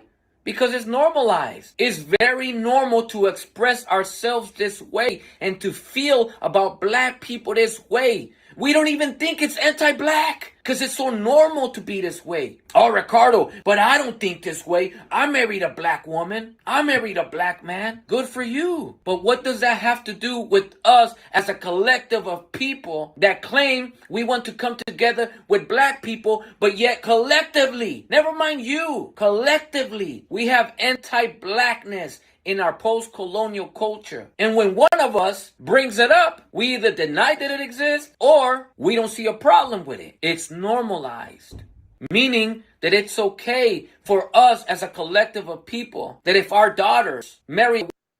That's why I didn't want to speak to Marvelous. He said, Red, Marvelous tried to say hip-hop isn't FBA culture. Why do they hate us but want to claim our culture is theirs? That's what talk to him. It was pointless in talking to him. He tried to make it seem like we Mexicans and blacks or Mexicans and Latinos created hip hop together. Why waste time talking to somebody like that? Then he went on to say he disrespected the viral way by saying, "Oh, I'm gonna teach you about your own culture. I'm gonna educate you about your own people." Basically, what he was saying is you guys are ignorant and you don't know your culture. Let me, as a Mexican man, school you about your own culture. That's exactly what he said. Then he kept making excuses for this dude who called African booty scratchers. Oh, he's not Mexican. Oh, he's not raza, but he's from a Mexican gang. And he got a Southsider mentality, but you want to separate him from Mexicans. And now all of a sudden he's a Russian, even though he's a Southsider from a Mexican gang. But now he want to say, no, he's not Mexican. He's a Russian. Nah, homie, he's raza. We ain't going for that. He's raza. We ain't going for that. He identified with raza. He grew up with Mexicans. He's from a Mexican gang. He speaks from a Mexican mentality. Bottom line. White guy, that's perfectly fine. In fact, we encourage it because we want you to have a better life. And what way better than to get with a white person? Duh. I'm not racist, but you better not bring home a black guy, though. I have nothing against those people, but I mean, I don't want no little black kids running around here with their little pelo malo. Anyway, I'll be back, y'all. I'm gonna go protest with my black brothers and sisters because we need to bring us together.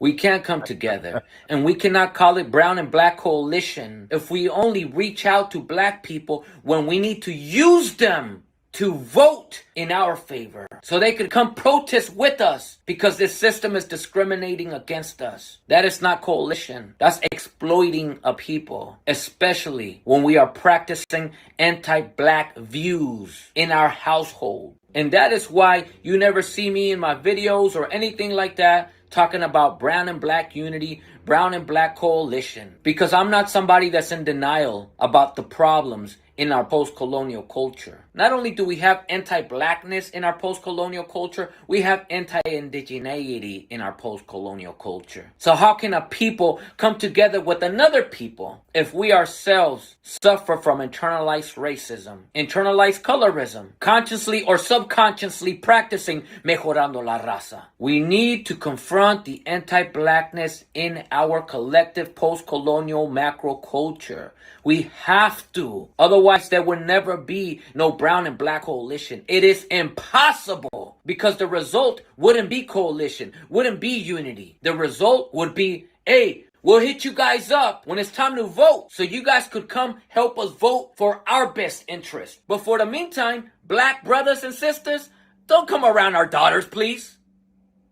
And please, don't misconstrue what I'm telling you. We shouldn't be forced to date anybody of a particular race to prove that we're not racist. But see, the problem comes when we collectively have normalized being perfectly fine. In fact, encouraging our children to date and to have children with white people, con los güeritos, con ojos azules, but then have a problem if our children are getting with black people. It's not that we should force our children or ourselves to date anybody of another race. That's silly. But now this Mexican dude, see, I'll have a conversation with Ricardo because he's honest.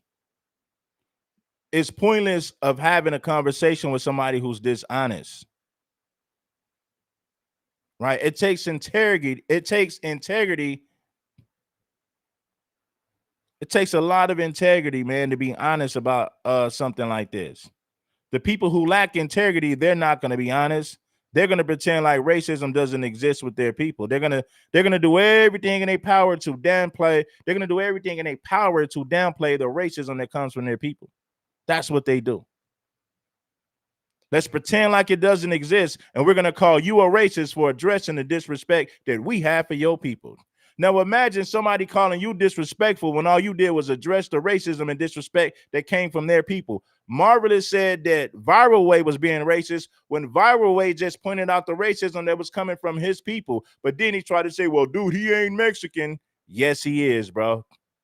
He's from a Southsider gang and he runs with Mexicans. So he was speaking from a Southsider Mexican's perspective. So you can't say that he ain't Mexican. You're gaslighting us and we ain't going for it. It's when we have a problem with a particular race, exclusively that race, when or if our children are dating and or marrying them. And in this particular case, we collectively are notoriously known for having a problem when our sisters, when our daughters date black men. And that is the anti-blackness that I'm talking about. How do we, as a collective of people, love to claim that the white man is the colonizer, the oppressor, but we see it almost as a favor done to us if a white man, white woman is marrying one of us, having children with one of us, hoping that our kids come out whiter looking. And meanwhile, this has been normalized in our culture. That's why I said this conversation is for our people. It's a waste of time having these conversations with these Southsiders, homie. You're better off having a conversation with a Mexican who's neutral, not a Southsider, because a Southsider is not going to be honest about the racism coming from their people. They're going to do everything in their power to downplay it. So what's the point in having a conversation with somebody who's not going to be honest? It's a waste of time, homie. If we're going to have conversations, we need to have conversations with our people, educating one another, promoting unity, promoting togetherness and unity. Those are the conversations that we need to have with one another. It is a waste of time having conversations with Mexican Southsiders. They're not going to change. Anti-blackness is a part of their culture. And there's nothing you're going to say. There's no conversation that you're going to have. No conversation is going to change that. It is what it is. I accepted it a long time ago. So when I see blacks, oh man, how can we bridge the gap? No, homie. You need to bridge the gap with your own people. You need to bring black people together. You need to bring Bloods and Crips together. Stand in solidarity. We need more unity amongst our people. Stop wasting your time having conversations with these Mexican Southsiders. You ain't going to get nowhere talking to them. For one, they're not even honest about the racism coming from their community. So it is a complete waste of time talking to them.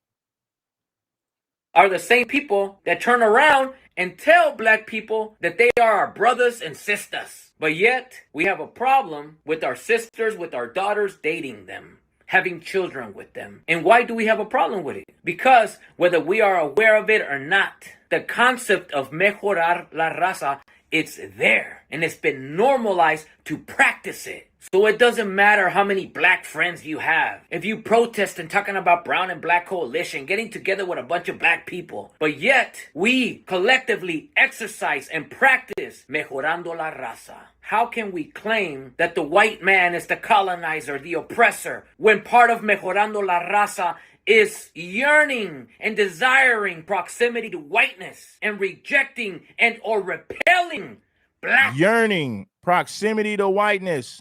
Getting together with a bunch of black people, but yet we collectively exercise and practice mejorando la raza. How can we claim that the white man is the colonizer, the oppressor, when part of mejorando la raza is yearning and desiring proximity to whiteness and rejecting and or repelling blackness? There is no brown and black coalition unless we collectively confront the anti-blackness in our post-colonial culture.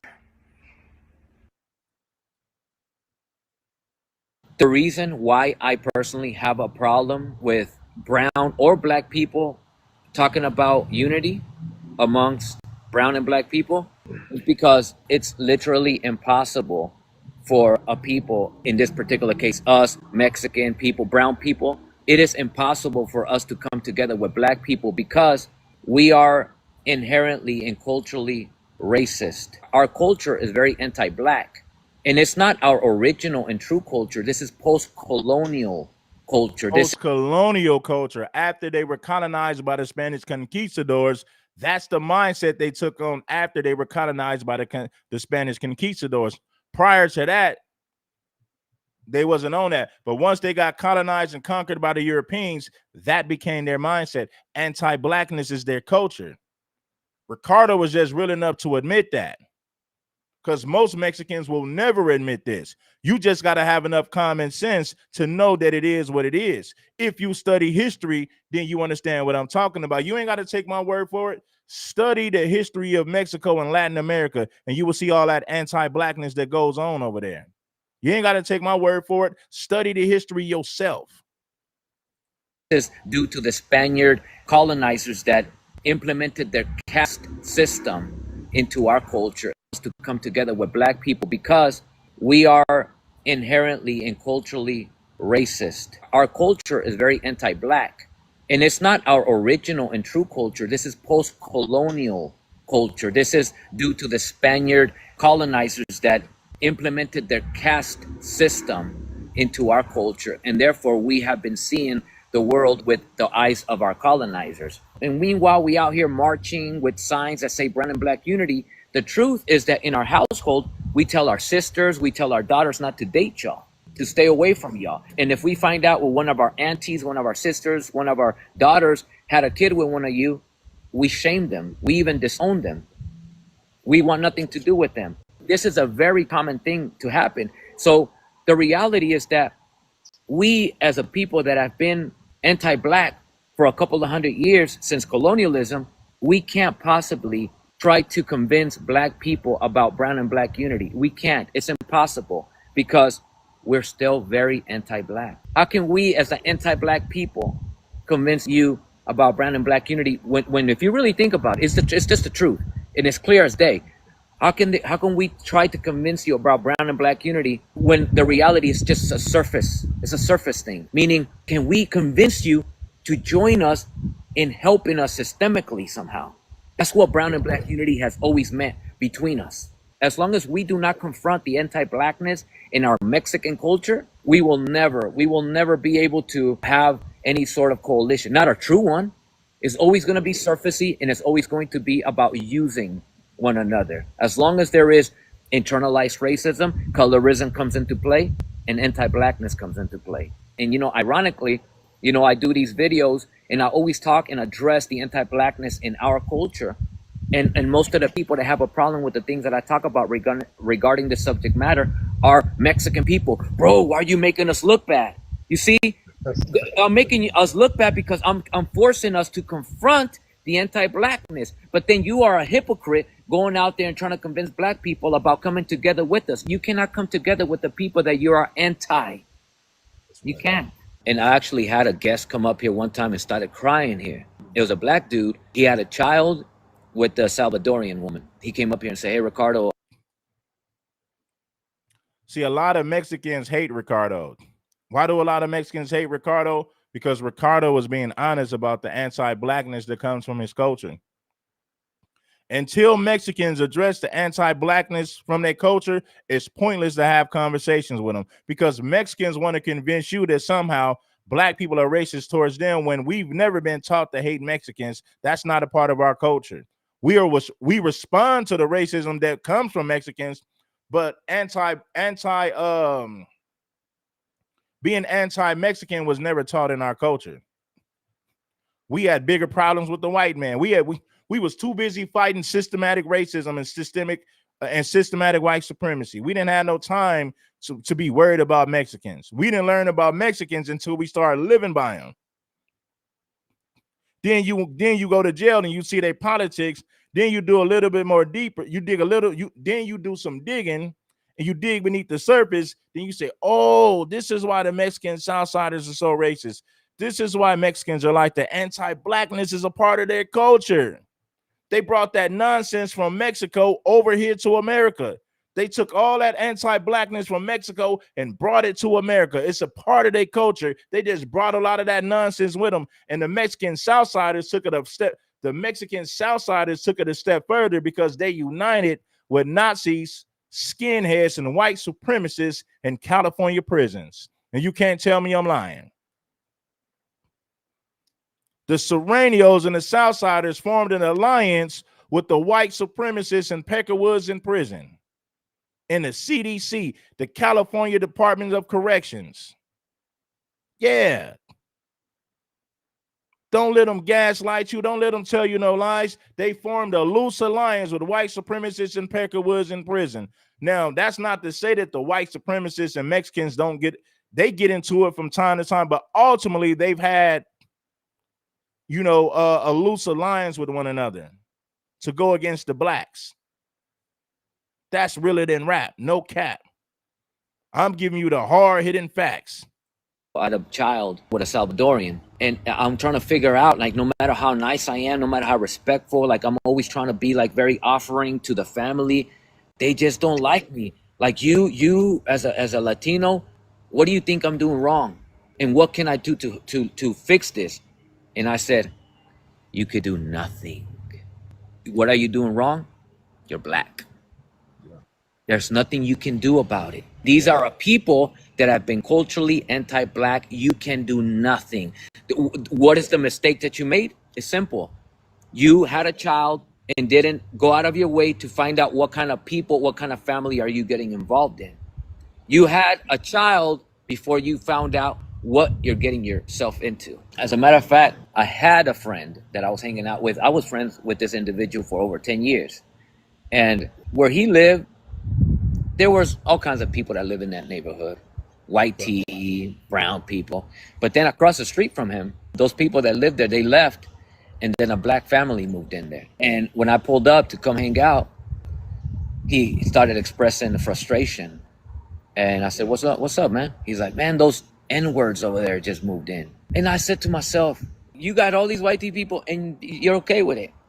You're perfectly fine with these people living here. But as soon as a black person moves in across the street, now you're all stressed out.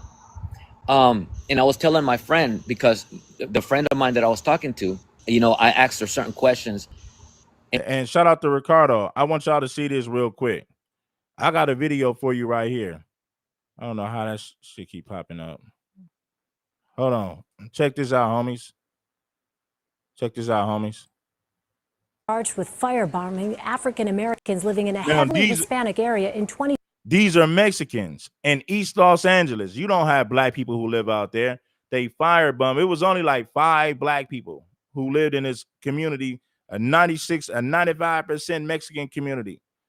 They firebombed the apartments of black civilians. That's some Ku Klux Klan stuff. That's what the Ku Klux Klan did. Let's firebomb black people to get them up out of our community, brother. Oh, yeah, let's get these blacks up out of here, brother. The Mexican practice some of the same tactics as white supremacists. You don't believe me? Check it out. Bless the like button. It ain't nothing. Check it out. Shout out to the Golden Child for the super chat. 7 Los Angeles men were charged with firebombing African Americans living in a heavily Hispanic area in 2014. They were charged in a 10-count indictment unsealed in federal court Thursday. They were also charged for their roles in a racketeering enterprise that used violence and intimidation. Justice reporter Paula Reed is in Washington to discuss it all.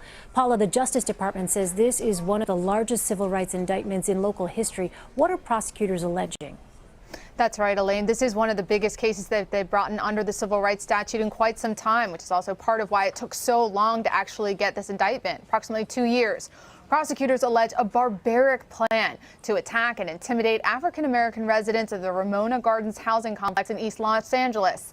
Now, this complex is about 95% Hispanic and about 3% African-American. First, this group started with threats, and then they moved on to firebombs. And Elaine, they say this was a very sophisticated plot. They purchased disguises, gloves, bomb-making materials, and then they divided themselves into 2 teams, and everybody had a very specific task. One person, his job was to break the windows. The next person would light the firebomb, and the final guy would throw the firebomb inside the residence. They were even savvy enough to leave their cell phones behind to avoid being able to be traced by law enforcement. So disturbing. These men, Paula, I understand, were also charged with racketeering, and the indictment says that families, including children, were among the victims. What can you tell us about that? That's right. Many of the residents that were targeted, children were home. Many of them were minors. In fact, Elaine, one woman, she was sitting with her baby on the couch in the living room right before the firebomb was thrown into her house. Now, other families who weren't specifically firebombed, they reported that mixed-race children were verbally threatened by members of this gang. So it's clear that children were certainly not spared from this intimidation. Do we know, Paula, has this gang been on law enforcement's radar before? Yes, the Hazard Street Gang has been on law enforcement's radar since about the 1940s. They are described as a multi-generational Latino street gang that originated in East Los Angeles, and they were particularly focused on driving African-American residents off their turf. And the Ramona Gardens apartment complex is one area where they considered their turf. Now these 7 men face between a life sentence and 100 years in prison. Disturbing case to hear about children being targeted as well. Paula Reed there in Washington for us. Paula, thank you.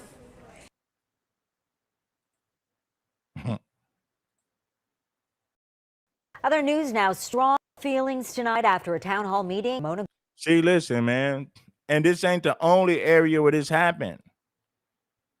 In Los Angeles, if you go to East LA, El Monte, La Puente, these Mexicans don't even like blacks living in their community. You don't have black gangs in this area. You don't even have a sizable black population in these areas. They firebombed the apartments of innocent black people who just lived there, black people who just minded their business. They weren't trying to start no gang over there. These are not even street people. These are just regular black civilians who got an apartment in a predominant Mexican community. You see what I'm saying? Gardens housing project in Boyle Heights. The meeting was called after a firebomb attack on 4 homes in that area, and now there are growing fears it could rekindle racial tension. Ramona Gardens is a public housing development located just north of the 10 freeway in the community of Boyle Heights. It's been plagued by gang and drug activity. KCAL 9 political reporter Dave Bryan joins us from Boyle Heights now with more on the attack and reaction. Dave. Well, that's right, Sylvia and Lena. We're outside the Hollenbeck division of the LAPD, where extra patrols have been assigned to work Ramona Gardens. You know, an effort to send out a message to the residents there that the police are on the case and things will be safe, as was the community meeting called this afternoon. Same thing, where the police wanted to say to the people here, look, we're working it, we're on top of things, we'll give you the answers that we have, and this is not the time to panic. This still photo taken at the scene of the attack at the Ramona Gardens housing project in Boyle Heights after midnight Sunday, early Monday morning, was posted on the Mayor Sam's Sister City website. The community meeting was called by police and fire officials after some neighbors expressed concerns that African Americans live in 3 of the 4 units that were attacked with Molotov cocktails in this largely Latino community. These areas don't have black gangs. You don't even have a sizable black population over here. So they're picking on regular civilians. You got 5 black people that live in this predominant Mexican community. Harmless people who are just living there. Huh? People with children. And then Marvin has tried to say, oh man, this ain't prison. These dudes who firebomb these apartments, they take orders from dudes in prison. So you can't disconnect the streets from prison, not in the Mexican community. The big homies in prison are the ones that call shots for these Mexican gangs. So you can't sit up here and say, well, this has no connection. This ain't got nothing to do with prison. And it got everything to do with prison. Community. We are trying to determine motive. We are trying to determine whether it is gang related or if there is some type of hate crime issue involved. But some of those who attended the meeting, like Lynette McDaniel, who has lived in Ramona Gardens for only 90 days, says she's had enough and isn't waiting around to get the answers, but is moving out ASAP. I don't want to be around this. I don't want to have my daughter around this at all. So it's better for her. I'll be all right. But this, I don't know what to say about it. And I don't want to continue to deal with it, so, you know, I'm going to move on. The rumor mill in this community is filled with speculation that the attack may have been racially motivated or gang-related. And the police asked us not to bring cameras into the community meeting because they said some residents would not speak out if news cameras were present for fear of retaliation. This man who attended the meeting with his young daughter confirmed there is a climate of fear for some who live here. You know, some people, if somebody saw something, you know, people are afraid to speak. But others who attended said after. Of course, the people are afraid to speak. If they snitch, the Ross are going to come and get in their behind. You know the Ross are going to get up in that ass. You know what I'm saying? So you know, and then these black people too, oh, they firebomb black people. We better not snitch. We better not say nothing. We don't want the La Raza coming after us. You think Mexicans are going to snitch on Mexicans for harming black people in the Mexican community? It's never going to happen. The black people who live in these communities, you are vulnerable. Mexicans will not snitch on other Mexicans, especially if they do something to black folks. It's not going to happen. The meeting, there is no racial tension in Ramona Gardens, and this lady warned that people shouldn't jump to conclusions about who carried out the attack before the facts are in. We don't know who did it.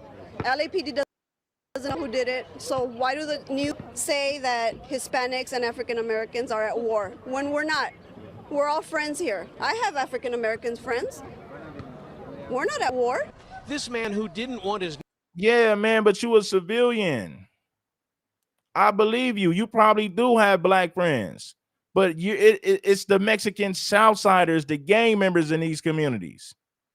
But then when she say the police don't know who did it, the police know exactly who did it. You got gang intelligence. You got police officers who've been working this community for years. Gang tasks. You know what I mean? Police officer who are the gang unit. The gang unit, man, they know exactly who did this. They're not clueless.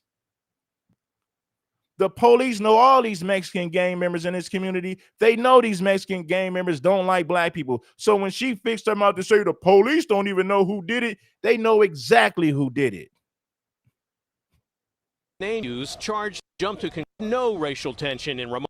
Man, I want you to hear this nonsense again. But others who attended said after the meeting there is no racial tension in Ramona Gardens, and this lady warned that people shouldn't jump to conclusions about who carried out the attack before the facts are in. We don't know who did it.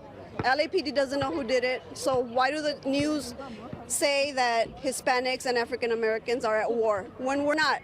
We're all friends here. I have African American friends. We're not at war.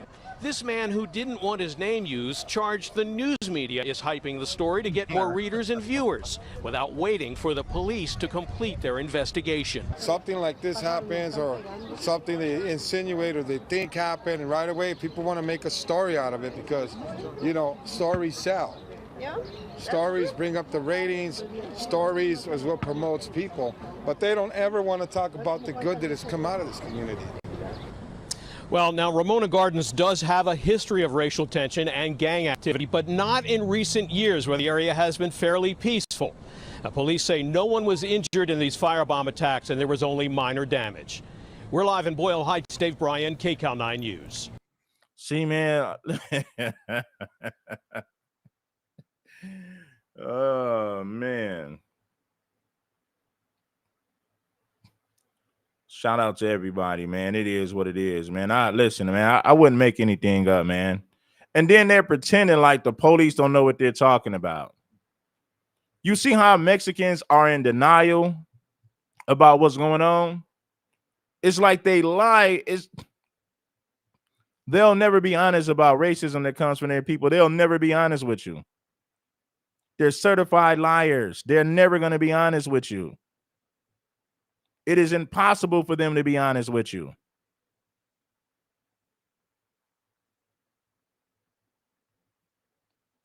He's playing dumb like the police just want to make a story. No, the police know exactly who did it. There's cameras all over the projects. The police knows, listen, homie, the police know who runs that community. They know who controls that community, and that's the Mexican gang, the Big Hazard gang. Vadio Big Hazard runs that community. The police know exactly what's going on. See, it's impossible to have a conversation when people... Anyway, you get the point. They'll never be honest about the anti-black racism that comes for their people. They'll never be honest with you. So stop wasting time having conversations with people like that. Look.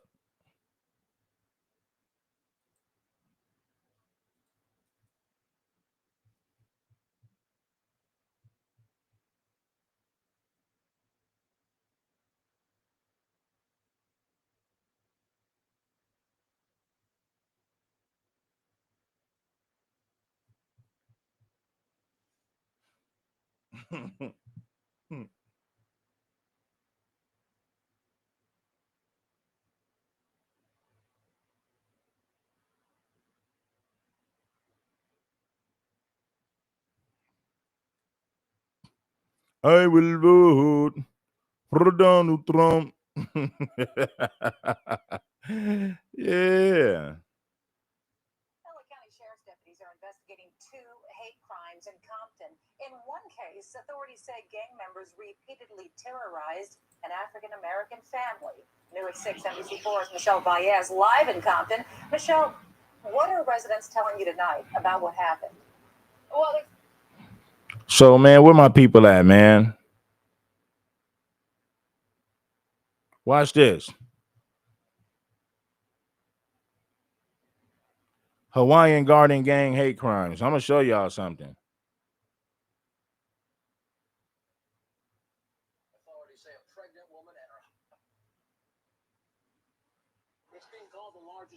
Takedown in the U.S. Authorities handing down indictments against nearly 150 gang members. Raids are underway as federal and local officials go on the hunt for the suspects. Welcome back to Eyewitness News at 11:30. I'm John Gregory and for Philip Palmer. And I'm Leslie Seitz. The Barrio Hawaiian Garden street gang Authorities say a pregnant woman and her husband have been... away as federal and local officials go on the hunt for the suspects. Welcome back to Eyewitness News at 11:30. I'm John Gregory and for Philip Palmer. Leslie Sykes, the Vario Hawaiian Gardens street gang is accused of targeting blacks in a series of shootings and other crimes. Eyewitness News reporter Leo Stallworth is live in Lakewood, where a news conference is underway right now. Leo. Exactly. Authorities are still in the middle of their news conference here in Lakewood, where they say they have made a huge takedown of the gang. They seized dozens and dozens of weapons. You can see the weapons. They're laid out on tables on either side of the podium. There are dozens and dozens of guns. All types of guns, handguns, assault rifles. Now, federal and local agents say they've indicted nearly 150 members of a predominantly Latino gang, mainly operating in the Hawaiian Gardens area. Agents say the members of the gang are accused of a series of shootings and other crimes. Authorities say federal racketeering indictments detailing guns, drugs, and more are related to the crimes. They say members of the gang are accused of targeting blacks in a number of attacks. Authorities say the motive was hate. Agents say they started tracking the gang about 4 years ago after a member of Now, this right here is the Hawaiian Gardens gang. This is another Mexican gang. There's no black gangs in this area. They target black civilians for hate crimes. They firebombed a few black people houses just for living over there. And those blacks clearly was no threat to them. They committed so many hate crimes that they're known as the hate gang.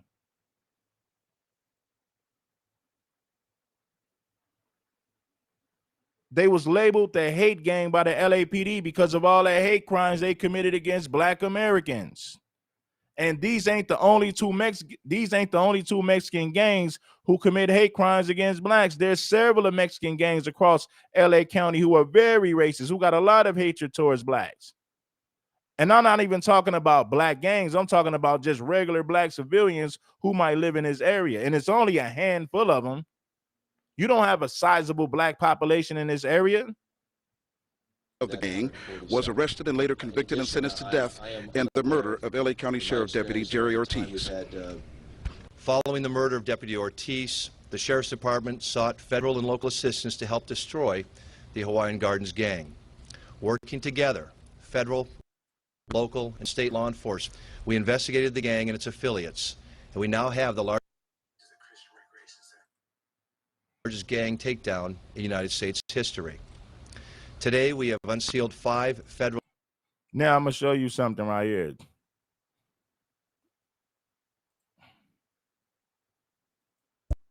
The local gang, Vario, traces its beginnings to the 1940s, and Luis Hierro Flores. Fair use, man. I want to show y'all some of these clips from the Hawaiian Gardens gang. Shout out to Hood War Stories, man. Salute. The founder of the Mexican Mafia was from the VAG gang. The gang adopted the cartoon character of the Hawaiian Punch Man as their logo. Historically, their main rivals are Artesia 13 and the Chivas 13 gang, but they're most widely known for their hate crimes against black Americans. A Hawaiian Gardens Latino gang member was shot to death in the late 1980s. Locals blamed the killing on black gang members, though no one was ever arrested for that shooting. Allegedly in 1989, a few Long Beach Crips killed OG Buzzer from VAG. Buzzer was shot in the stomach with a 12-gauge shotgun and succumbed to his injuries. There was little fallout because black gangs had not taken root in the city, which had very few black Americans at the time. That changed as more black Americans moved to the city in the mid-90s, although Hawaiian Gardens had a higher poverty rate than the county as a whole. Yep, you got the Longos in Long Beach. Very racist. They be writing NK on the wall. That's N-word killer. That's what they write on the wall in Long Beach. It offered cheap housing, a multi-seat school district, and a thriving commercial strip along Carson Boulevard.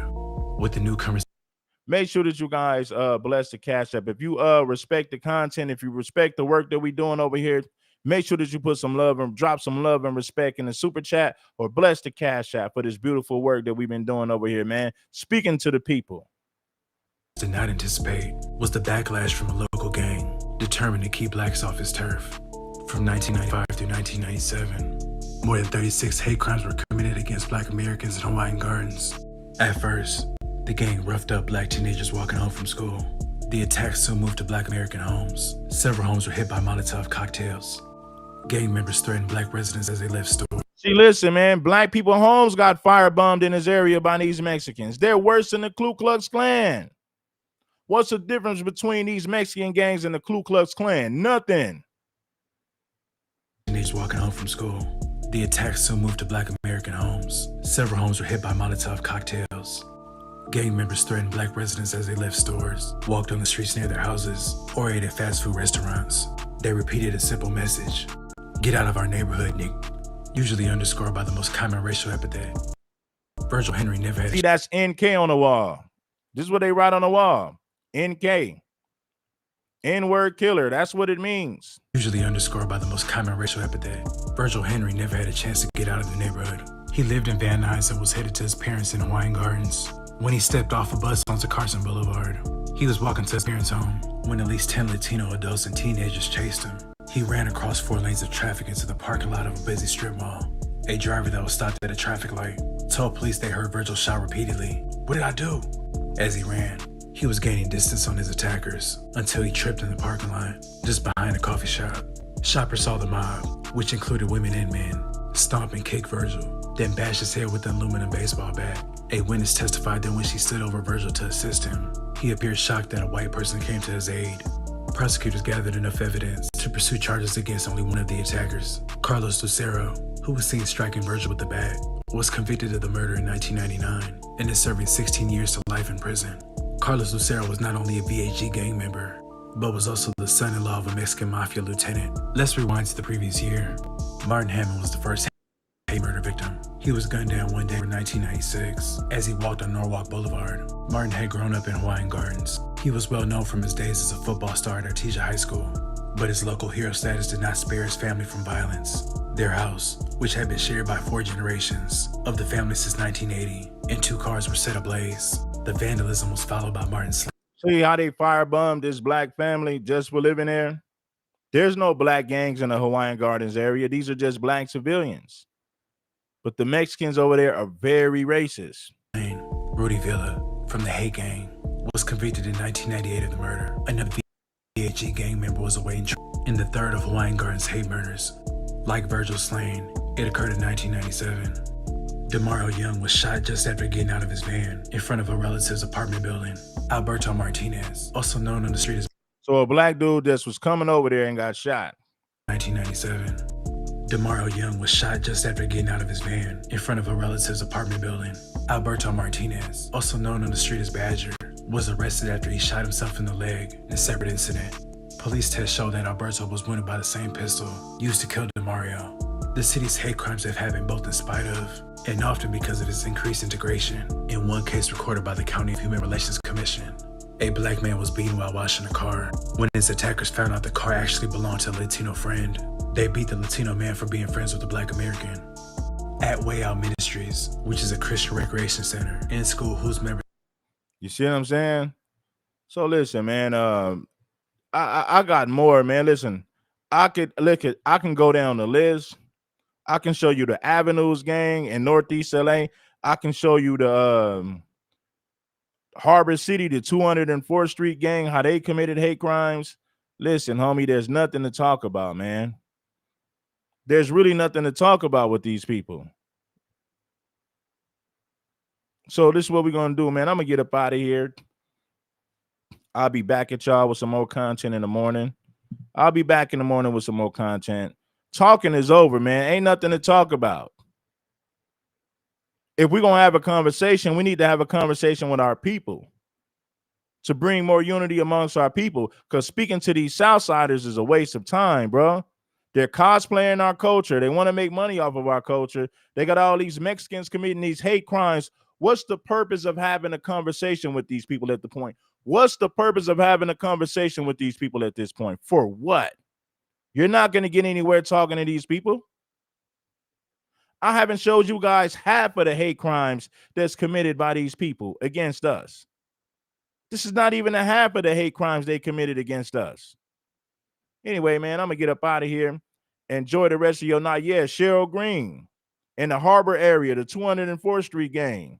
What's the purpose in talking with them? They're not going to be honest about the racism coming from their people. They refuse to admit that they're cosplaying our culture when we see it with our own eyes. What's the point of having a conversation with them at this point? There's no point in having a conversation. It's a complete waste of time. Why waste your time having a conversation with a group of people who won't even admit their anti-blackness? They won't even admit their anti-blackness. What's the point in talking to them at this point? It makes no sense to talk to them. The damage is already done. They refuse to hold their people accountable. There's no reason to be speaking to them. Anyway, man, peace, love, and blessings. Giving you gain to keep you from stressing. I'm not promoting hatred. I'm not promoting violence. All I'm saying is if we're going to have a conversation, we need to have a conversation with our people to promote more unity with our people. Speaking to these Southsiders is a complete waste of time.